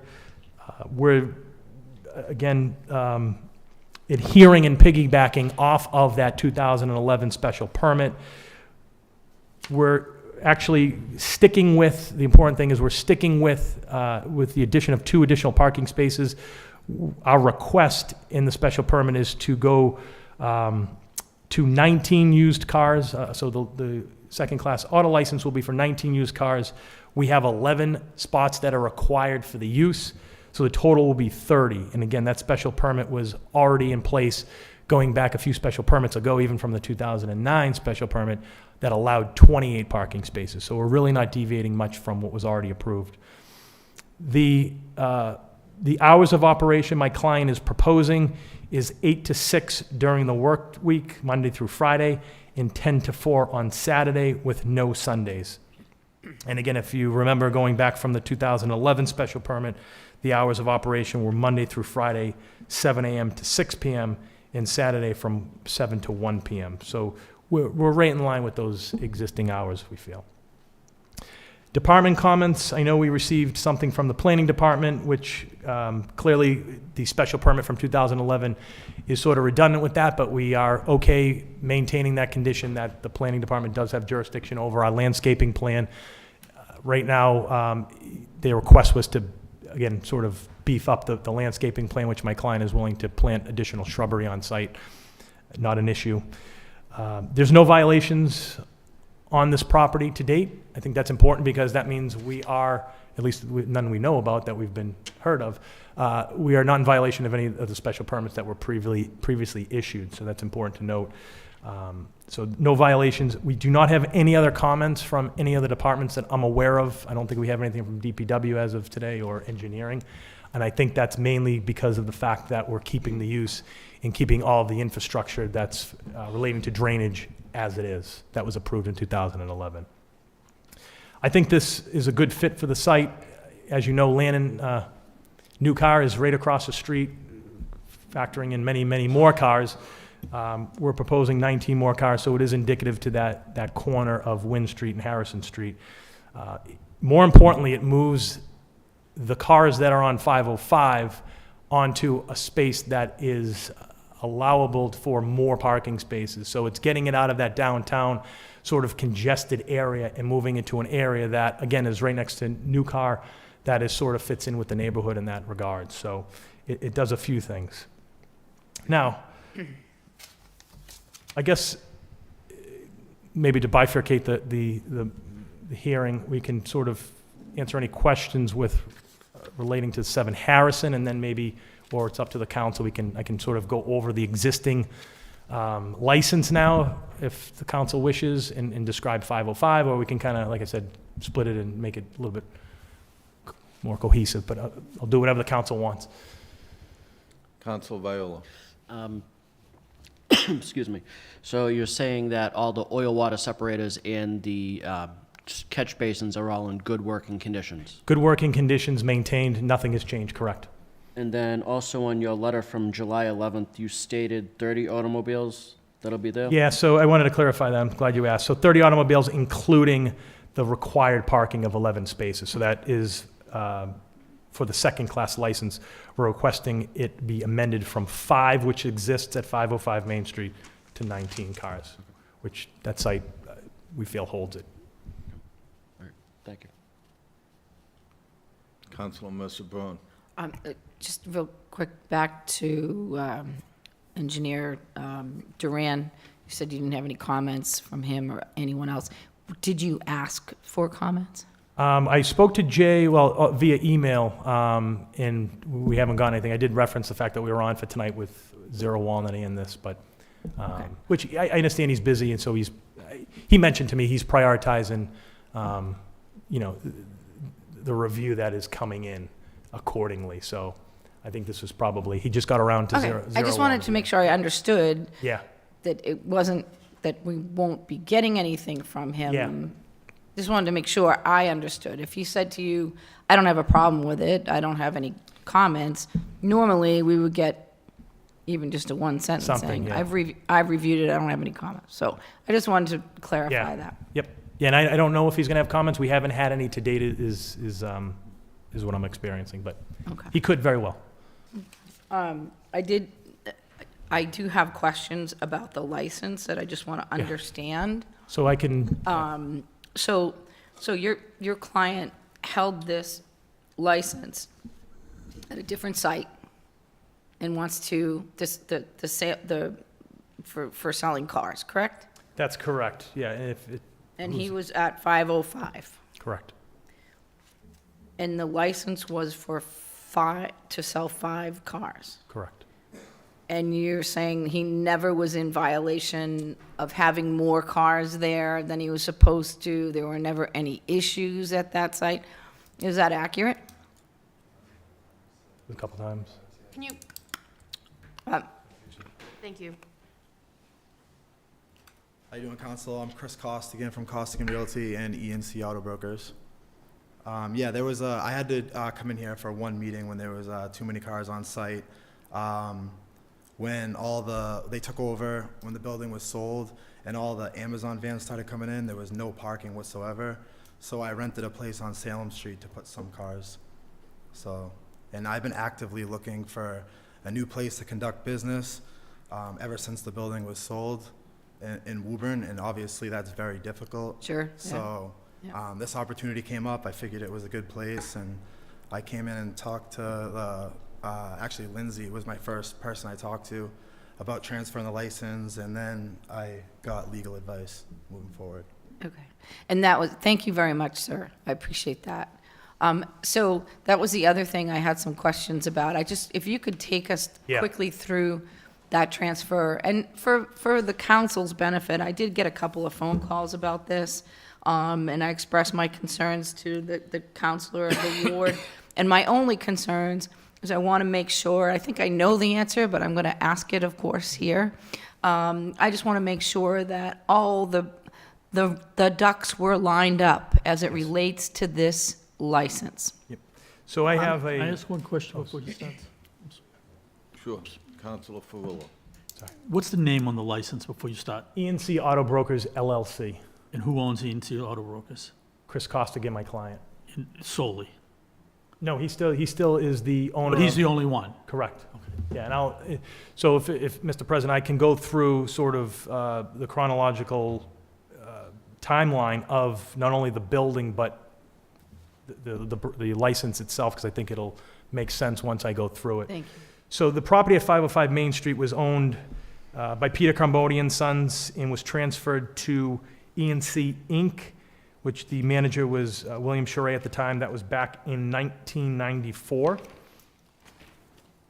A decision and special permit was issued in 2006 again for, it was ENC Inc. at 505 Main Street, doing business as EP Press for a standalone self-service gas station only. Okay. Subsequent to that, ENC sold to Ends LLC. That was in May 31st of 2023, who is the current owner, and that is shown on a deed recorded at the Registry of Deeds, Book 81642-532.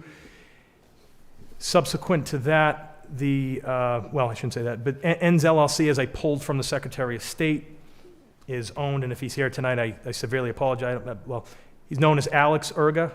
He is the sole manager and member of the LLC and the general character of the business of the LLC, and I can supply all this tonight if Just a quick correction. EC Inc. Please speak right into the microphone so So, they can hear you at home. Just for clarification, EC Inc. has nothing to do with ENC Auto Brokers. It was just a coincidence that the name was changed from EC Inc. to EC Auto Brokers. EC Inc. was William Charest's company. That's, I just want to clarify that. which owned the building, so it was a realty purpose of an LLC. But again, Ends LLC, which Alex Erga is the sole manager, is, again, the general purpose is rental of real estate. And EC Inc., again, the sole purpose of that LLC, which was the prior owner, William Charest was the sole manager, that was a corporation, so he was the president, treasurer, secretary, and director. The description of the business of the corporation was property management. ENC Auto Brokers, which exists at the Secretary of State's office, is managed, and the sole member is Chris Costigan, my client, and the nature of the business, as described at the Secretary of State's office, is used car sales. And I do have the operating agreement and certificate of organization, which I did supply already, the certificate of organization to the council in the application. So the sole member and manager of ENC Auto Brokers who owns this license is Chris Costigan. So the reason I go through this sort of time frame and breakdown of managers and members and things of that nature is to show that, what the LLC is that owned this property, and in the fact that other than this existing 2000, when my client got ENC Auto Brokers, that license was issued in 2017, there's nothing on record. I tried to see if there's any special permits issued for used car sales, second class. I couldn't find anything at the registry, couldn't find anything at the clerk's office, and I might have missed it, but I couldn't find anything. So I think it's important to note that ENC Auto Brokers LLC has always been owned by my client, Christopher Costigan, and the sole member of the LLC and sole manager of the LLC is Chris Costigan. So I did want to point that out because, again, I am attuned to the letter that was sent today, and I do think it should be addressed to clarify a lot of things relating to the chain of that license. So My client right now is at 505 Main Street. He's a tenant at will there. That's the building, the gas station that has the Amazon trucks that are there. Again, as my client mentioned, the purpose of buying this building was to expand a little bit and get some room and get some breathing room for his cars in his detail shop. So that is the purpose of the special permit. Again, just going back on the prior special permits, we're not really, I don't feel, deviating from the prior ones that were issued. So I hope I clarified that sort of chain of command of the license, and certainly can answer any additional questions that have come up with regards to that, so. So you have the documentation from the state, you have the documentation that exists here at the city of Woburn. I'm satisfied, and I appreciate that presentation by the counselor. Thank you. Councilor Demers. Thank you. So as the ward alderman, I can give a little bit of a background as to the site, and then also my dealings with Mr. Costigan. So shortly after I got on the council, Public Safety and License invited Mr. Costigan in to our committee due to some complaints about the site. And it actually turned out, well, I guess it was twofold. One, we were having issues with the automotive repair side parking Amazon trucks all over public streets overnight, which is a no-no. But it also impacted the quality of life of the residents in that area that live there, including the Methodist Church. They have meetings at night and they needed parking. Another thing that came up during that discussion, though, was there was violation in terms of the special permit with regards to how many cars were on site. Mr. Costigan took direct action and rectified that situation. Councilor Frullo and I worked to make sure that Commissioner Quinn went down to discuss proper organization of the vehicles for the automotive repair piece. Now, after searching and searching, Mr. Costigan has found a new location where it's more of a comfortable location for business, and he's coming to us asking for an increase in that license. I know that we did receive a request from the property owner at 505, but I would consider that an outside matter to this current petition before us. I think it's an actual civil action that Mr. Erga may want to look into, irrespective of Mr. Costigan, because that license does follow E&C Auto Brokers. It is transferable to a new location, and he is the name on the license. So with that, it's unfortunate that there might have been some issues that occurred to Mr. Erga. We generally, as a body, do not entertain outside or third-party requests for a continuance based on their financial interest in maybe a project. So I wouldn't be in support of continuing this based on those motives. And also with the existing conditions, I'm speaking on behalf of the Ward 4 Alderman as his business currently operates. I would defer to Councilor Dillon because it is your ward that 7 Harrison Ave is located in. But from what I've seen, from how I've gotten to know Mr. Costigan, I think that the existing conditions at the site at 7 Harrison Ave and the way the property is currently maintained looks gorgeous.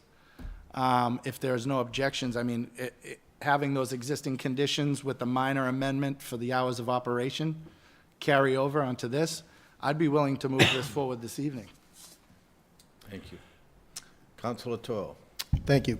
That was my main question, is if this permit or if this motor vehicle license follows the original owner, or if it stays with the property. And you're saying it goes to the owner, which, yeah, again, like you mentioned, I don't see any issue with this. It looks fine, and if that's the case, I think that is an outside matter, a civil matter that doesn't really concern the council. So I would also be in support of this as well. Councilor Mercer Bruin. My only question with this petition was the life of that license and the legality of that license. And it has been asked and answered to my satisfaction. The rest, I certainly defer to both ward aldermen, but I just wanted to make sure from a legal perspective that license, the life of that license was legal, and I am satisfied to that point, absolutely. Thank you. Mr. President, if I just may add too, because, and again, this was quick research when I received the letter from Mr. Urga. Under Massachusetts General Laws, Chapter 140, Section 58, it's very clear as well, so we always like to back things up with law.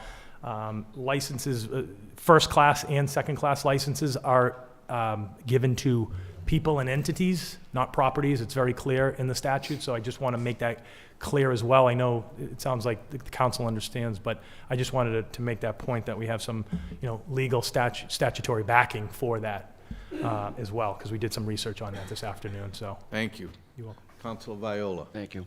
I as well concur with my previous fellow councilors have said that this is a good fit for this business. Clearly, this license follows E&C Auto Brokers, not a property, so I'd be in support of this tonight. Councilor DeMambro. Hi, Jim. I had two concerns with this. One was the license. It was brought to my attention, and I wanted to make sure that this license and the traceability of it was vetted, as well as the law, which have been backing up. And I appreciate all the work you've done on this in bringing all of the intel to us. So I think it's thoroughly been vetted, so I have no questions there. My other concern, and not really, I don't think it's going to be an issue, no paint, no body work, none of that going to be happening there, which is, that's always a good thing. We've been down that road, so. Yes, we've been down that road. And lastly, hopefully you have enough, parking down there, safe parking. Yes. We don't want to be shuffling cars out onto Harrison and Wynn Street and to jockey one car that was way up in the back. So that I hope you can take and, make some adjustments down there and keep that in mind when you're doing what you got to do. Absolutely. Other than that, I'm in support of this. Thank you. Thank you. Just from the chair, if my fellow councilors will indulge me not to deliberate, but make a request that a condition that goes with this, that all mechanical work, detailing, any work stays inside the property, nothing's done out in the parking lot. Absolutely. If my fellow councilors would make that motion, one of them, and that would be Inside great. building? Inside the building? Yeah, Okay. if I may. Yes. Attorney Giuliano, do you have a copy of the previous conditions? I do. I have a copy of all the prior special permits, and I can submit them for the record in addition to the chain of title that I went over with regards to 505 Main Street and the second-class auto license, if the council wants that. I'll make a motion that we receive those and make them part of the. Second. permanent- Second. Motion and a second, all in favor? Aye. That passes. Can I? And Councilor Giuliano, I'll wait. Thanks. Councilor Giuliano, so what was that last special permit with the existing conditions? Was it 2011? It was 2011. I believe it was October 9th of 2011, correct? Okay, and was there any mention in those conditions to a restriction for, like a spray booth? There was no restriction, placed on those conditions. October 27th. It's October 27th. October 27th. October sorry. 27th. Do you want me to confirm that? I'm gonna run with this, Madam Clerk. I hope you can. I'll make a motion that we grant the special permit. Hold on. Oh, I'm sorry. There's a couple things, sorry. I gotta open the public hearing. I Public apologize. hearing hasn't been opened, it needs to be closed. Okay. There are two matters before you. There's a special permit as well as the license, so you probably have to do a couple of motions. Separate? Okay. Yeah. Is there Was that a motion to open the public hearing? So Okay. moved. Second. Second. a motion and a second to open the public hearing, all in favor? Aye. Is there anyone here that would like to speak on this matter? Please step forward and state your name and address, please. Good evening. Good evening, councillors. My name is Almayorga, also known as Alex. I am the current owner of ENNS LLC, location at 4505 Main Street, Woburn. I live in 133 Bedford Road, Woburn.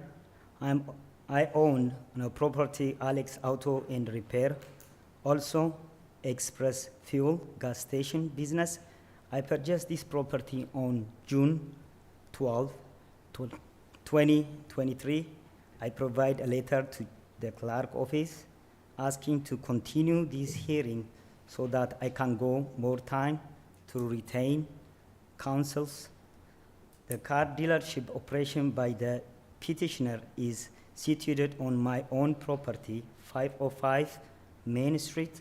The location had used car license for 5 vehicles for many years.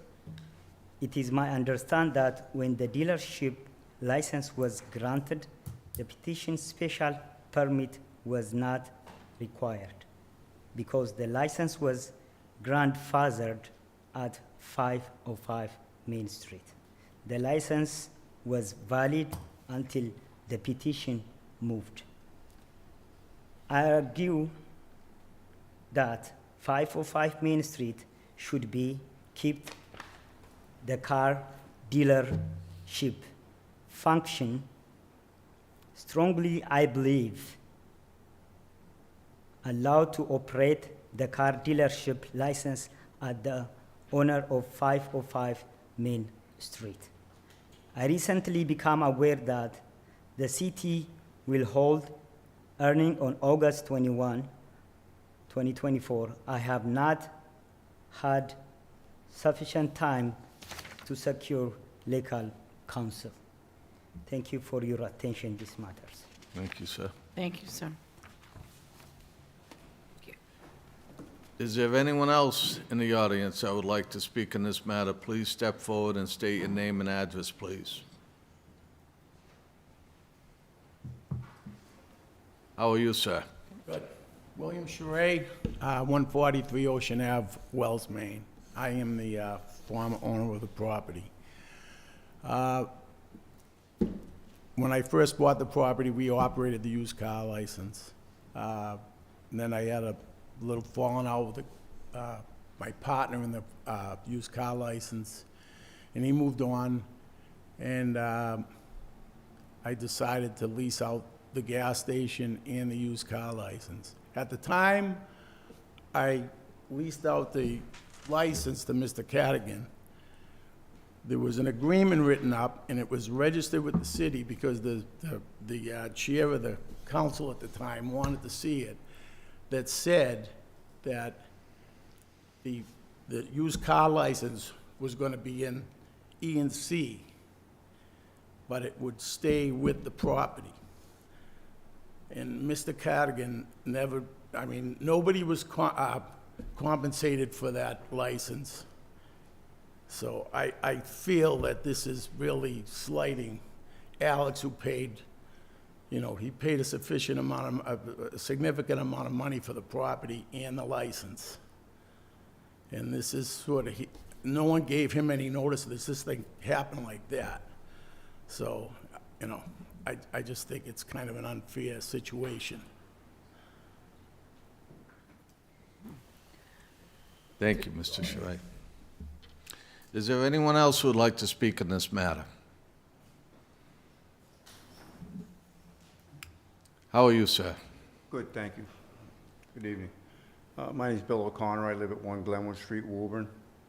I've known Mr. Erger for better than 20 years now and become friends. And it was always under the assumption that the license, he was going to gain that license when ENC would move.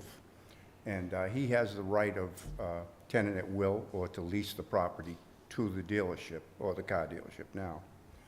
So when I look at the paperwork he was given, and I see what a short time of frame he had to organize any kind of objection to this, it seems fair that he should be granted an extension in order to seek legal counsel in this matter so that we can put to rest how the license transfer came to be and is now. Thank you. Thank you.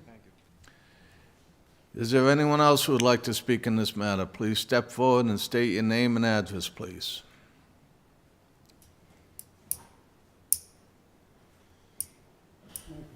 How are you, Either sir? one. Whichever one you'd like. Johnny Vitano, 7 Laurel Road, Woburn.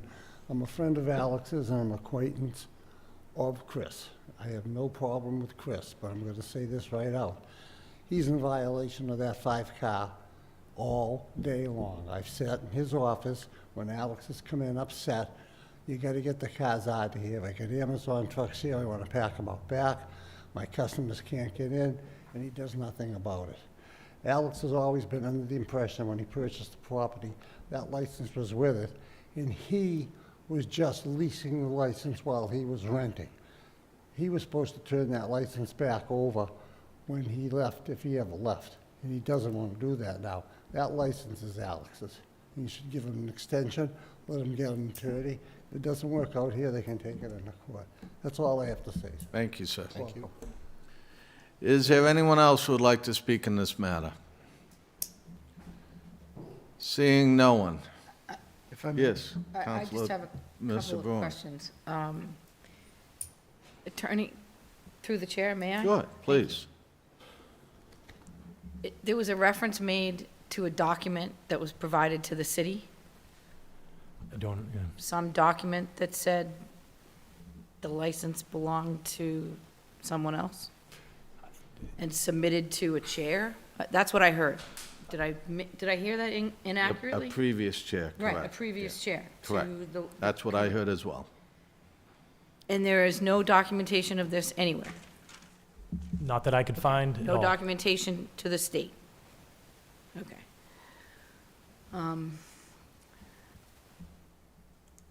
It concerns me that there is no documentation, and I'll tell you why.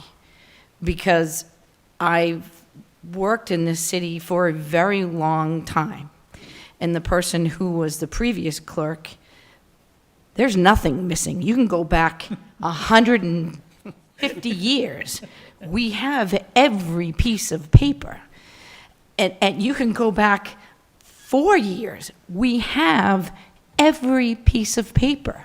We have the same level of confidence for our new clerk. So I feel compelled to say something about that because things don't just go missing. If you gave it to any one of us, it absolutely could go missing. It does not go missing when it's part of a public meeting that's on public record. It just doesn't happen here. Now, if you said this was something that happened back in the 70s, it might be a different story. I don't know. I can only tell you, for as long as I've been here, that is just not how it's done. I used to bring the Girl Scout brownie troops through to see the vault where we keep it.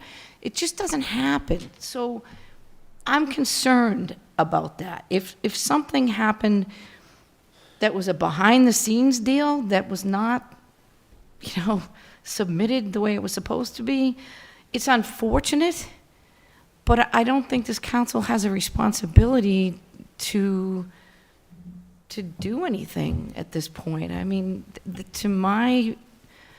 and that hurts me to say that because some of the people that stood up here to talk about Alex, they clearly are worried, and that's unfortunate.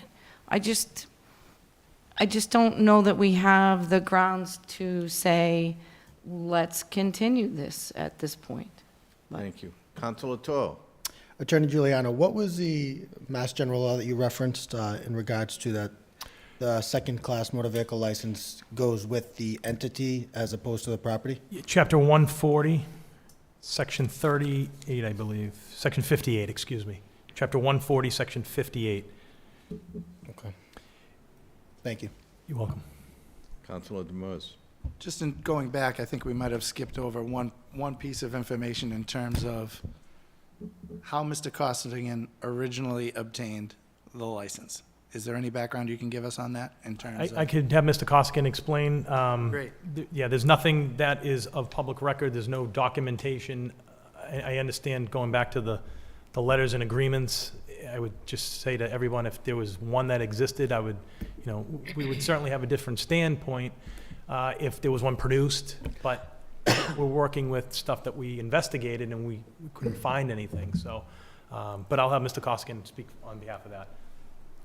So when I first leased the building in 2017 from Mr. Charest, I had attorney Mark Silvati, and the license was transferred. Billy Charest transferred the license with Mark Silvati to ENC Auto Brokers in 2017, and it was done, I think, like upstairs at that time. I remember. All I have to say is that, like, I've been trying to get out of this mess, and, I have a family. I put all my eggs in one basket to move and to be able to, start a business somewhere else. I'm in the business of selling cars. Alex is in the business of fixing cars and selling fuel. And it's been a mess over there. I did everything I had, my life savings, to be able to purchase this building, to be able to move my business. I've been floating a mortgage for 4 months now on that place, 2 other rental properties. I had to rent a place on Salem Street from Frank Siri for 3 years because there's no room. I come into work in the morning, I'm paying him applicable rent. There's 2 Amazon vans in front of my business with tires off. I can't even work. So it's just the time's come to an end, and I just need to move on. So in terms of the proper procedure, which occurred, would be the transfer of the license in 2017 would have had to have been approved by this body to ENC Auto Brokers. That made him the sole owner of that license. There's no such thing as leasing somebody a license. Right. That would actually it's be, not a thing. that would actually be an illegal statement by one of the previous people who testified here this evening. I find it very unfortunate for Mr. Erga. I do not wish ill on any small business in the city of Woburn if they play by the rules and follow the rules. This is just an unfortunate happening that occurred here, where unfortunately I believe he was sold a bad bill of goods, if we really want to look at it that way. And unfortunately, there was no transfer in the sale of this property, of that license, because Mr. Costigan was the legal holder of it by both Mass General Law and action of this city council. We can't be arbiters of litigation outside of the realm of the permit in front of us with regards to civil litigation and lawsuits and whatnot that may happen outside of these chambers. So I think it's important that we've got proof that he is the rightful owner here. The transfer occurred at this body.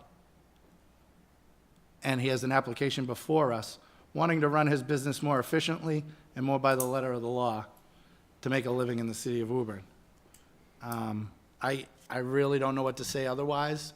I think there was language that, no party will be prejudiced by the brief continuance. Well, I think, the rights of Mr. Costigan would be prejudiced if we push this off due to the fact that there's accusations being made and assumptions being made about the legality of what had occurred at the site that is not where Mr. Costigan is going to today.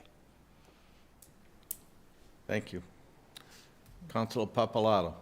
So this is a complicated situation here, and I feel for both parties here. But it feels like this is a legal issue that can be dealt with after the fact. So regardless of what this group agrees to tonight, it doesn't mean that can't be brought forward in a court of law to get this licensing sorted out. So I feel like it shouldn't stop us from moving forward, and if that's the will of this council, then I totally support that. Thank you. Councilor DeManvo. It was brought up, Mark Silvati was the acting attorney way back when. And I'm sure you've contacted Mr. Silvati. Yeah, Madam Clerk, I don't know if we want to close the public hearing.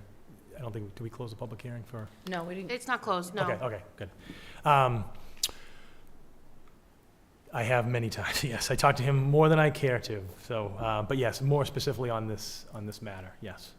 And any recollection? Everything I'm explaining to you tonight is mirrored by the city solicitor. Yeah. Mark Silvati. Yeah, correct. Thank you. You're welcome. Counselor Boone? I think Counselor Papalato said it best. I mean, we have two business owners here. Clearly, one feels that he has been wronged, but this is not the place to take that up. I will say this, though. Maybe it is our place to explore the possibility of another license for this city. And if an opportunity came along that, if we did get another license, certainly we couldn't say tonight, oh, this will be your license. But it would be an opportunity for this business owner and any other business owner to come to the table, and we could decide who best fits that bill to try to support as many people as we can, is what I'm trying to say. But at the end of the day, today, for me, it's Mr. Costigan. He's proven that this license is legally his, and I am prepared to vote that way tonight. Anyone else? Anyone else in the public? Is there anyone else that would like to speak in this matter? Make a motion, we close the public hearing. Second. Motion and a second, all in favor? Aye. Aye. That passes. So will of the council. Again, there's two issues before you, special permit and the license. On the question of the special permit, I'll make a motion that the conditions from the October 27th, 2011 special permit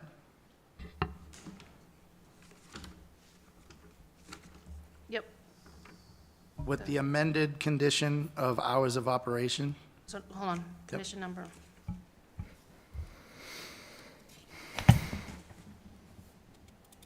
Condition number 9 of the 2011 special permit? Yep, Condition, you're gonna amend that? amended to be 8 to 6, Monday through Friday, 10 to 4 on Saturday, and no Sunday.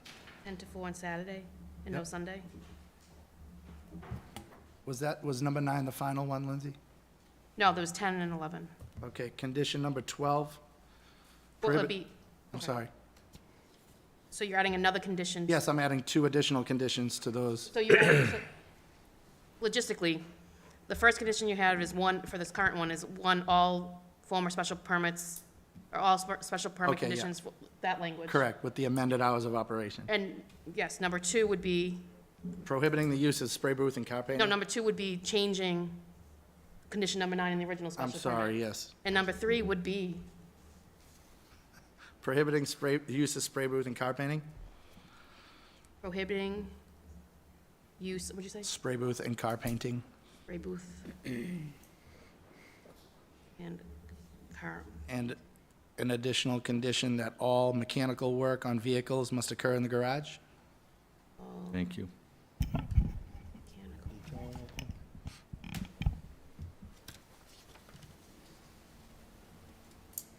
you said inside the garage? Mm-hmm. Okay. And that's in a form of a motion. Second.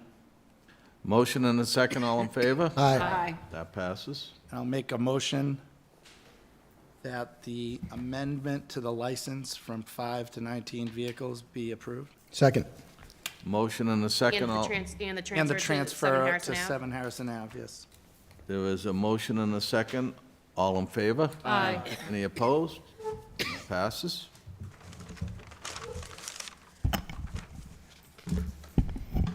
Mr. President, if I could ask for a 5-minute brief recess. There's a motion requesting a 5-minute recess, all in favor? Aye. That passes.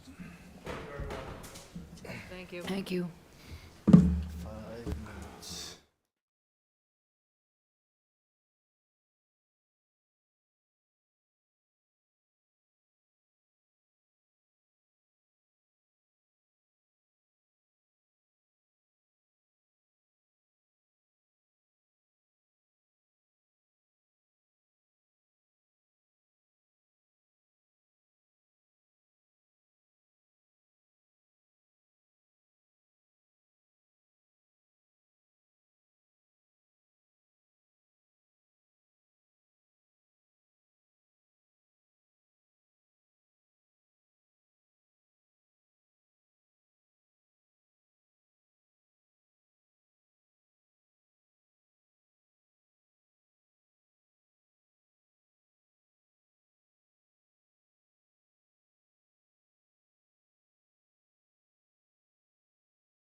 No. Why? No, you can't.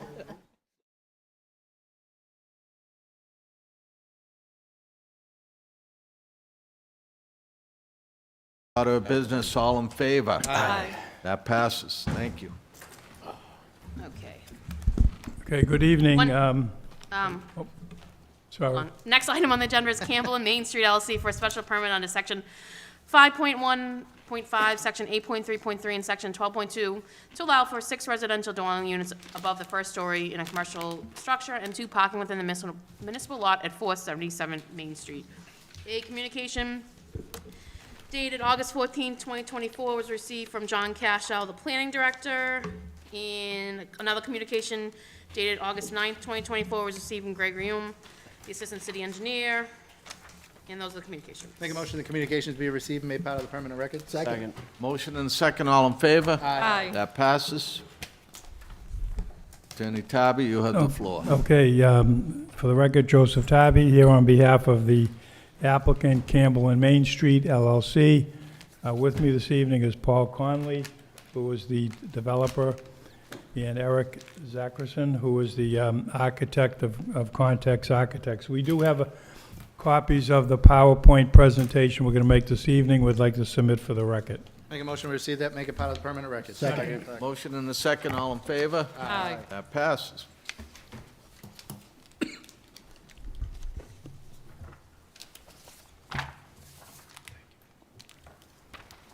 Thank you. Thank you. Thank you, Lindsay.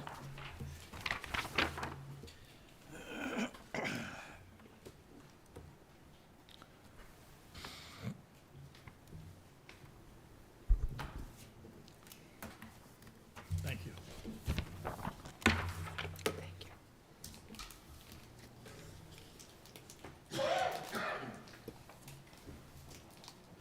Okay. So in a few minutes, we're going to show you a revised plan that Tom Quinn is reviewing, and he should finish his review next week. So both the planning director and engineering department made reference to section 6.2.4, which requires 16 feet in distance from the point of intersection on a corner lot. We're on a corner lot existing of Salem Street and Campbell Street, this being the former gas station with the dome on top. Eric will explain that as he takes you through the PowerPoint. The property is located in the business downtown zoning district, which requires a special permit for residential dwelling units above the first floor of a commercial structure, and a special permit for parking within the municipal parking lot. So petitioner proposes to demo the existing gas station and construct a new 3-story building with approximately 660 square feet of commercial space on the first floor, and then 6 units, a total of 6 units on the second and third floor.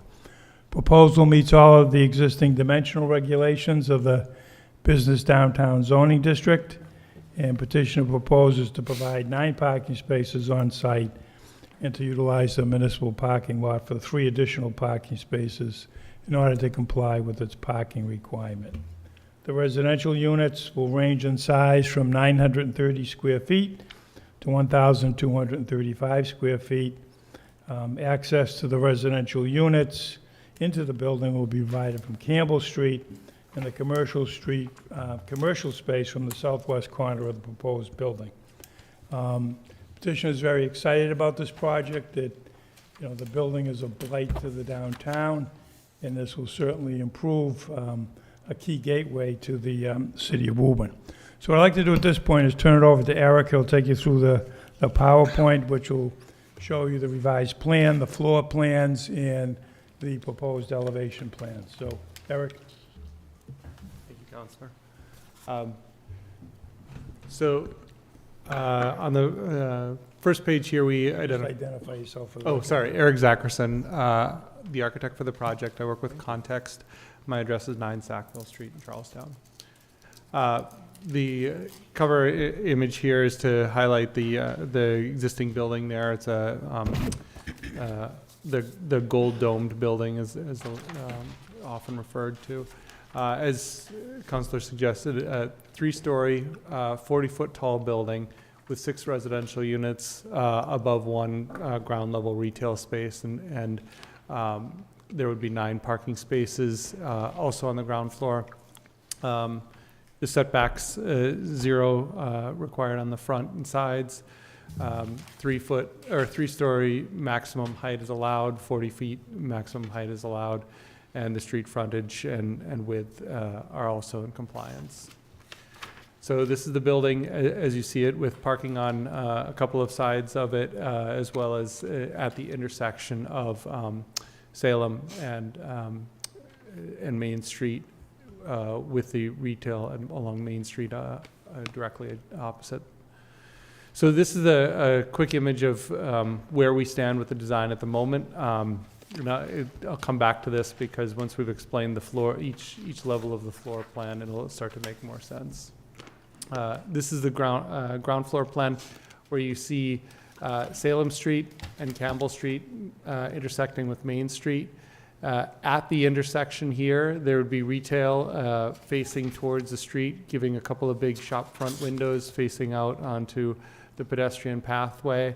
The parking is at the rear of the building, so there would be parking entering off of Campbell Street and parking and a few parking spaces entered off of Salem Street. Currently, there's a curb cut that extends pretty much the whole length of Campbell Street and the whole length of, more or less the whole length of Salem Street. We would be closing most of that on both sides and retaining a portion here at the end.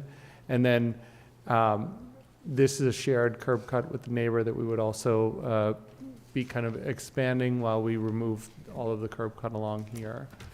The other spaces on the ground floor are going to be a lobby and a mail space, as well as back of house spaces, and then the 2 egresses and an elevator. So Eric, if you could just explain the angles in the building in order to comply with section 6.2. I have the next slide here to Okay, kind of great. address that comment.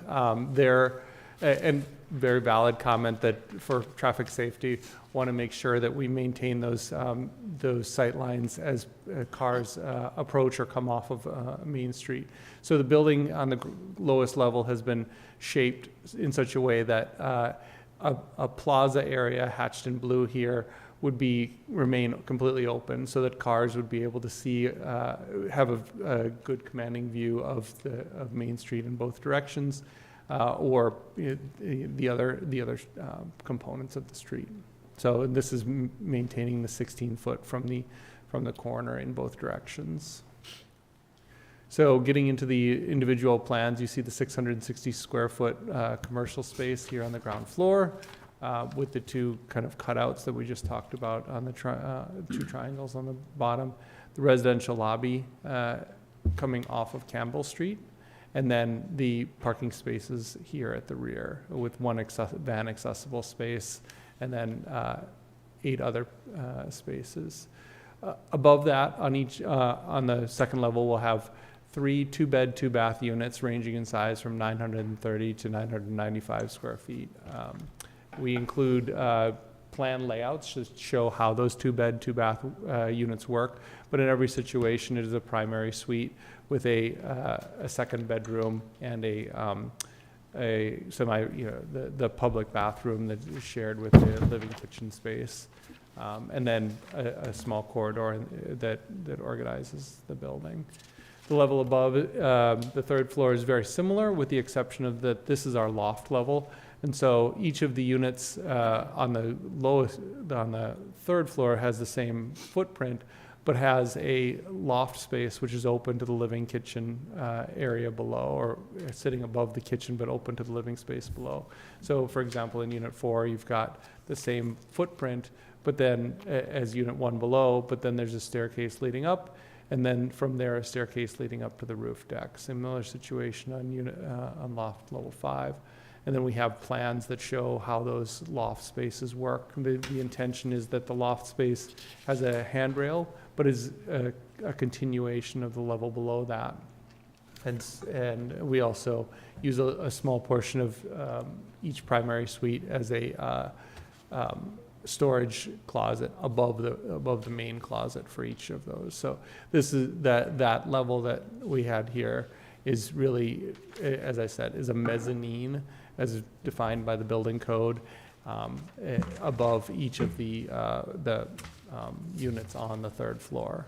And then above that, we have 3 private roof decks that we've organized to try and keep them off of Main Street and kind of central to the building. That allows privacy for the users, but also kind of helps keep the risk sometimes involved with roof decks pushed to the middle of the property where it's going to be at its safest. We have some 2-dimensional elevations I really don't think do a great justice to it because of the shape of the building, but the elevation looking at Main Street, and you see how the 2 sides of the building kind of step away from that. And then turning back to the ground floor and the rendering, you can see now, it hopefully makes a little more sense why this lower level is pulled in order to comply with that traffic safety regulation. And then the second floor here and the loft level being the 17-foot tall level here that allows us to have both the kitchen space and the loft above the kitchen space. And then you see the roof deck kind of peeking out there. So. Okay, so that's the end of our formal presentation. We'll take any questions.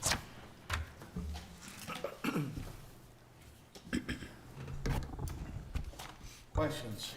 Councilor Demers. Thank you. As the ward councilor for this project, I'm pretty excited about the proposal. As you all know, that the old Best Gas Dome has been an eyesore in Woburn Center for quite some time.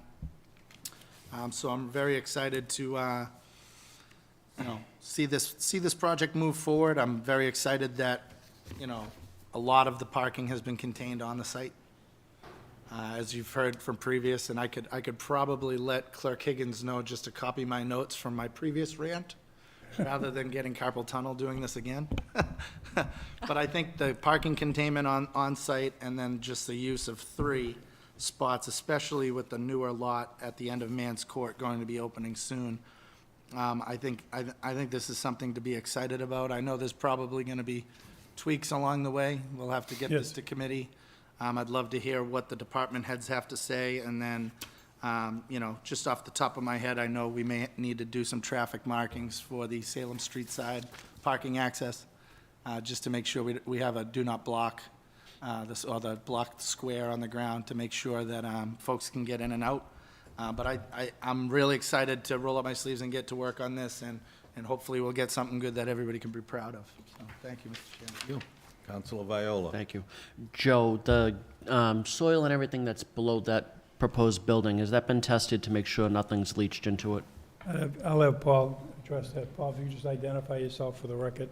Paul Connolly, the manager for the LLC.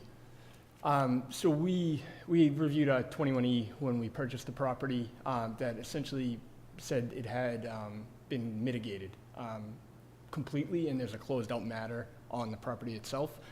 We have recently contracted with our own LSP just to get a second set of eyes on that document as well, and I got verbal confirmation this afternoon stating that there would be no restrictions allowing us to move forward with the infiltration system below the property that we proposed as far as groundwater is concerned. Okay. All right. If you could provide that to the council. Yep, absolutely. As soon as I have something in writing, we'll be forwarding that along. Thank you. Councilor Papalato. I think this is phenomenal. I think this looks awesome. I especially like that picture. When I look at that first picture you showed us with the domed area there, and then you look at that, it's like it's a world of difference. I know you talked about the parking spaces. Can you give me a little bit more on that and where they are and I don't know about that? So these are the 9 parking spaces here in the rear.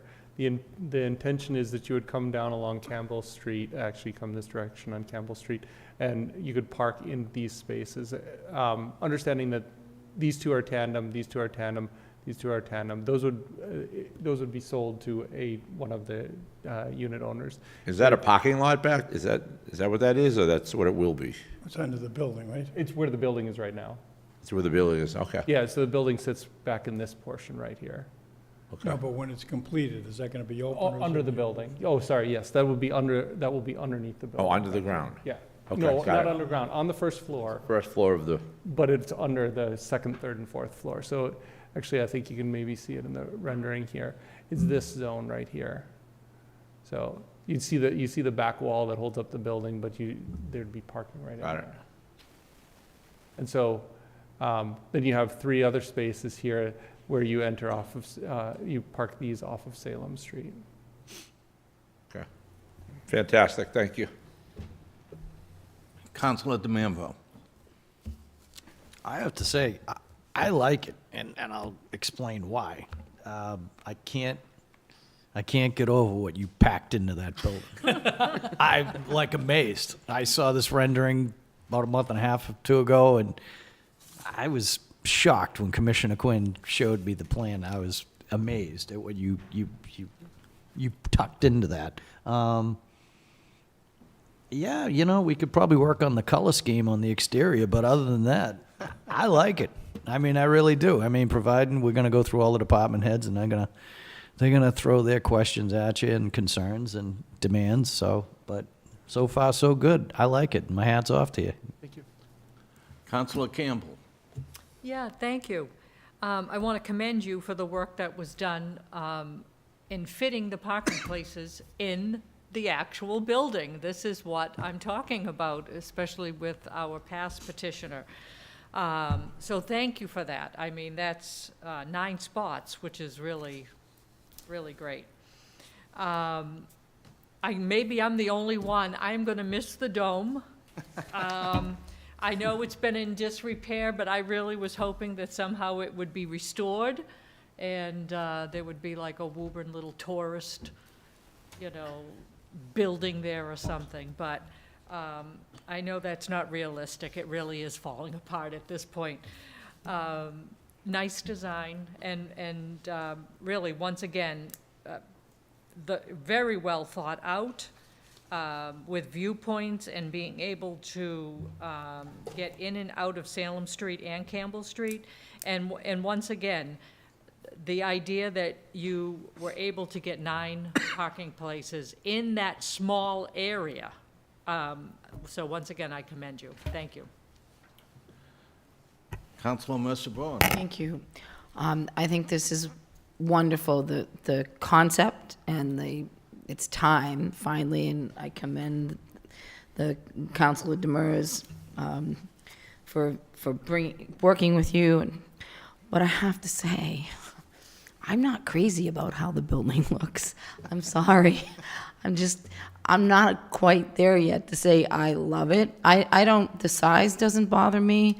The aesthetic of it, I don't like it at all, frankly. I would like to see it fit a little bit more into some of the work that's previously been done in our city, in downtown, like the Dunkin' Donut area and some of those other things. But that's just one person's perspective. It sounds like everybody here thinks this building is amazing.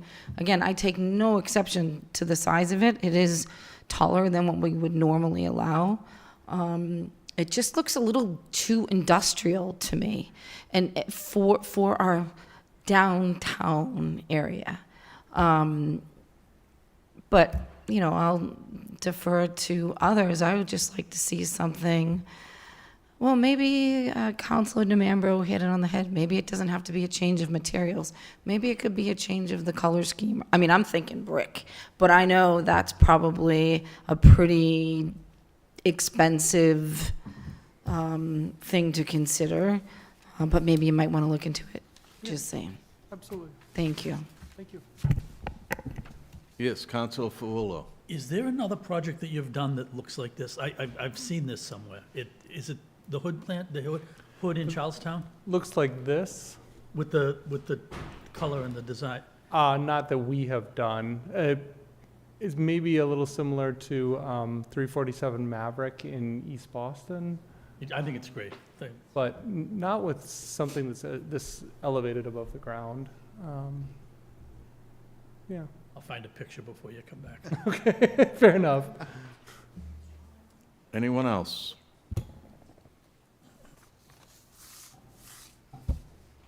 I'll make a motion to open the public hearing. Second. Motion and second to open the public hearing. All in favor? Aye. That passes. Is there anyone here who would like to speak on this matter? Please step forward. Seeing no one. Make a motion to continue the public hearing. Motion Off and, to Committee on Special Permits. What date? Oh, October 1, if, and that's a okay. second. Second. I'm sorry, October. Motion and a second. All in favor? Aye. That passes. Thank you.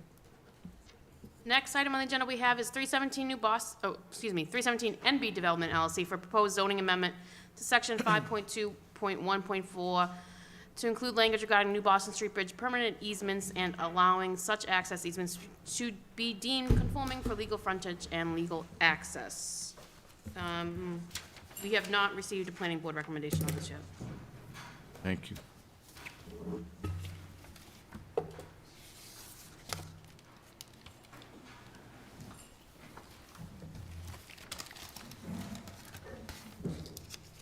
Attorney Tabby, do you need this for this?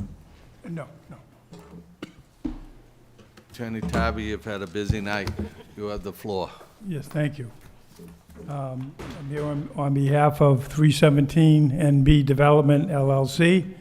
It owns the property at 317 New Boston Street. We've proposed an amendment to section 5.2.1.4 that was modified initially during the New Boston Street project discussions to address access to property owned at 315 New Boston Street, owned by Howland Development. What we're proposing to do is to add to the end of that section, notwithstanding the foregoing, the reconfiguration of the New Boston Street and associated permanent easements by the city of Woburn created access to abutting lots by so-called common driveways or access easements, and said lots and their access thereto are to be deemed conforming for purposes of legal frontage and legal access. So the reason for the request, as I said, my client owns the property at 317 New Boston Street. Property contains 3.7 acres of land and has been used as a commercial building since the 1990s. Martinetti family purchased the property in February of 2002. They undertook a major renovation of the building at the time, and if you're familiar with it, they maintain it in a very professional and clean manner. So when you go back to the order of taking by the city of Woburn in September of 2021 for the New Boston Street project, there was a permanent easement taken of 2,847 square feet and a temporary easement of 21,252 square feet for the construction of the project. So at the time the taking was being discussed, we expressed concerns with the mayor and city solicitor that the takings created access by common driveways, which would make the access non-conforming. So we had discussions with Mayor Galvin and the city solicitor, who indicated that they were supportive and agreed that the city should take the necessary steps to amend the ordinance as we've proposed. So what the amendment does is it allows access to their site to be deemed conforming for purposes of legal frontage or legal access. If we leave it the way it is, it remains non-conforming. So at any time they want to do something to the building, it's going to require a special permit. This amendment doesn't allow them to develop any more land. It just allows them to have a conforming access to their building. So that's the request. The planning board public hearing is scheduled for September 10th on this, and I guess they have to make a recommendation and forward it to the council.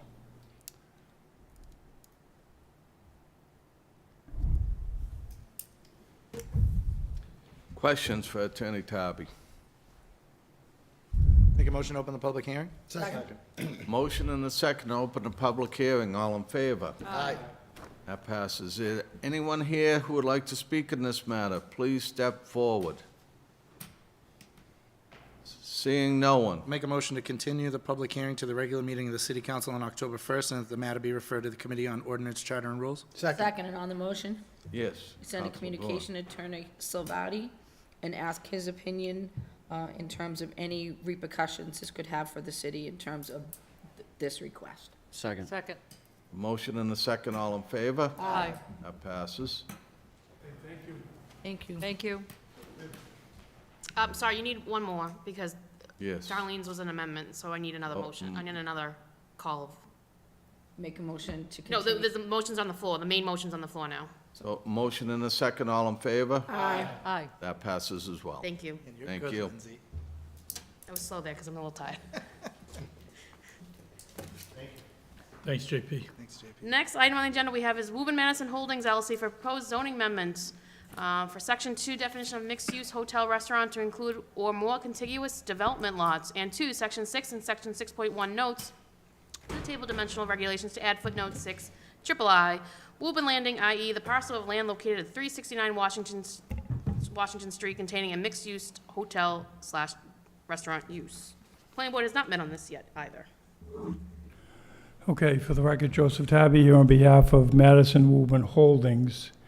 And we have proposed an amendment to Section 2, Section 6, and Section 6.1 of the Woburn zoning ordinance. The first one would amend the definition of mixed-use hotel restaurant by inserting 1 on the second line with or more contiguous. In addition, amend lot to indicate lots. The amended definition would read as follows. A mixed-use hotel restaurant would be defined as a mix of hotel restaurants and uses in one building or in separate buildings on one or more, which is what we're asking to amend, contiguous development lots, plural. The second request would be to amend Section 6, dimensional regulations, footnote 6.1.6, by adding the following footnote 6 to the 2 other subparagraphs. Subparagraph 3 would be Woburn Landing, i.e. the parcel of land located at 369 Washington Street containing a mixed-use hotel restaurant use. So this proposed zoning amendment would only apply to this property. The existing section has the concept applied to Unicorn Office Park, and then what was going to be Inwood Office Park, which was 50 acres off of West Street, which turned out to be developed by Avalon Inwood. Again, the planning board is scheduled for September 10th. So the little background here, the mixed-use retail definition was adopted by the city council in 2014. And the adoption of that definition allowed for the final cleanup and development of the former W.R. Grace property. So today, as you know, the property includes a 110 Grill. There's a dual-brand hotel with a Hampton Inn and Homewood Suites. There's a Chick-fil-A, and there is Starbucks and Press Cafe. Both were issued building permits within the last couple of weeks, and I'm told that their anticipated opening dates are sometime in December. So the reason for the proposed amendment, I know this is going to committee, we can spend more time in committee going over this. I do have notes from the original permitting, is to allow for the various buildings to be on their own lot within that development, but part of one development. So we drafted this proposed amendment to be consistent with the zoning that was adopted in April of 2000 for Inwood Office Park and Unicorn Park. Both of those developments, Unicorn Park where my office is consists of 6 office buildings and a hotel. When that was first laid out and developed, it was developed as one single lot with all those buildings. And as time went on, it was difficult to finance a building that was on the same lot as other buildings. So back in 2000, the city council was looking at a proposal to reduce the floor area ratios in the office park zone. At the time, 0.75 was allowed. They wanted to reduce it to 0.50. The city adopted changes to 6.1, reducing the FAR to 0.50 in the office park district, but they exempted both Unicorn Park and Inwood Office Park, which I said is now residential, from the change because as one development, the entire site was in compliance with the FAR in open space. But when you took lots individually, some did not comply with the FAR. They were higher. So the intent at the time was that, okay, we're going to exempt these parcels and we're going to look at the parcel as a whole to determine the FAR. So that way, property owners could sell off lots, they could finance them, and then over time, I know over at Unicorn Park, most of the buildings, although managed by National Development, have been sold off.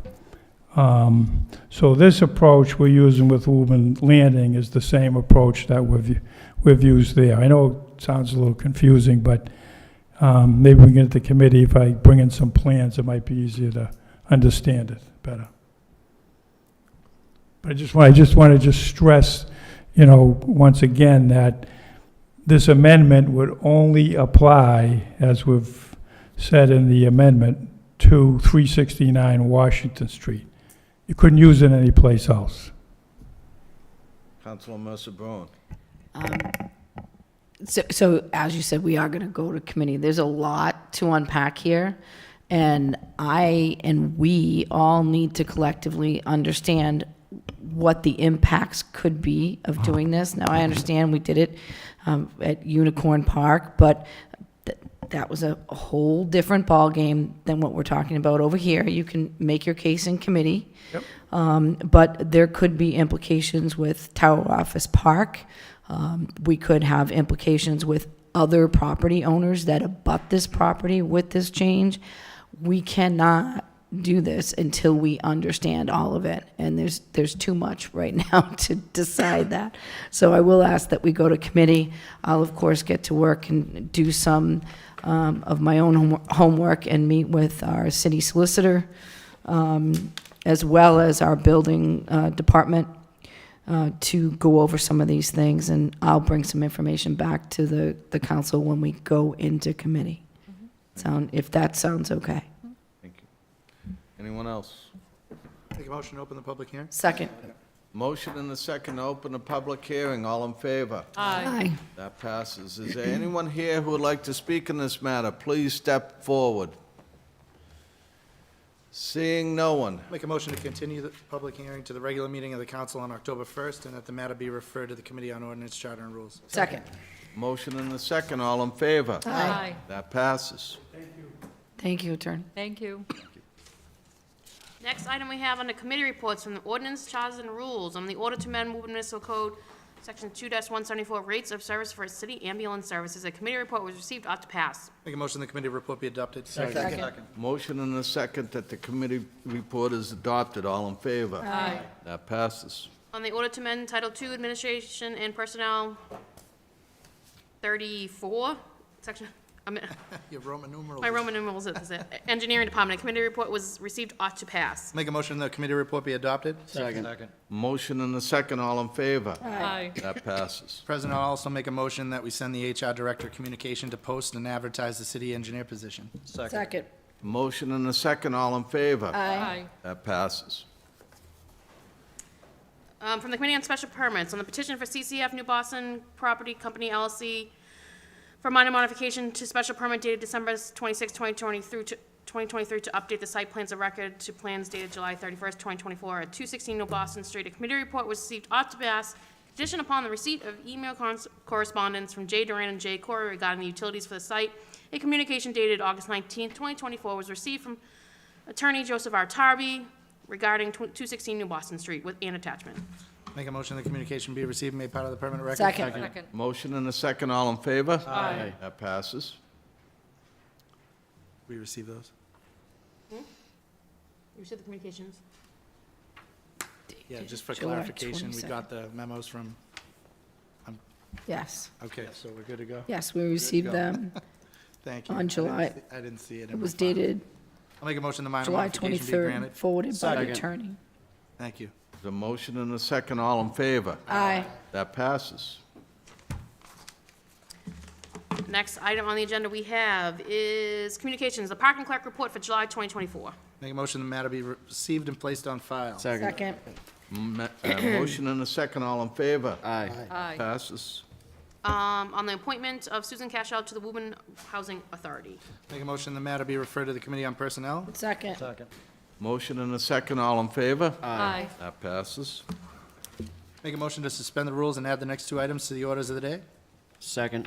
Motion and a second, all in favor? Aye. That passes. The first one would be SCI Woburn to add a rain date of September 6, 2024 to the special event permit for summer concert series. Make a motion the communication is received and made part of the permanent record. Second. Motion and a second, all in favor? Aye. That passes. Make a motion that the special event permit be amended to include the rain date. Second. There is a motion and a second, all in favor? Aye. That passes. The next light file matter is Woburn Friends of Hospice V&A Care special event permit for road race on October 6, 2024, seeking waiver of liability insurance. Make a motion that the matter be referred to the Committee on Public Safety and License. Second. Motion and a second, all in favor? Aye. That passes. Make a motion that we return to the regular order of business. Second. Second. Motion and a second, all in favor? Aye. That passes. Motion to adjourn. Second. Motion and a second to adjourn. We are adjourned. Gotta do all, All in favor? Aye. We are adjourned at 9:56.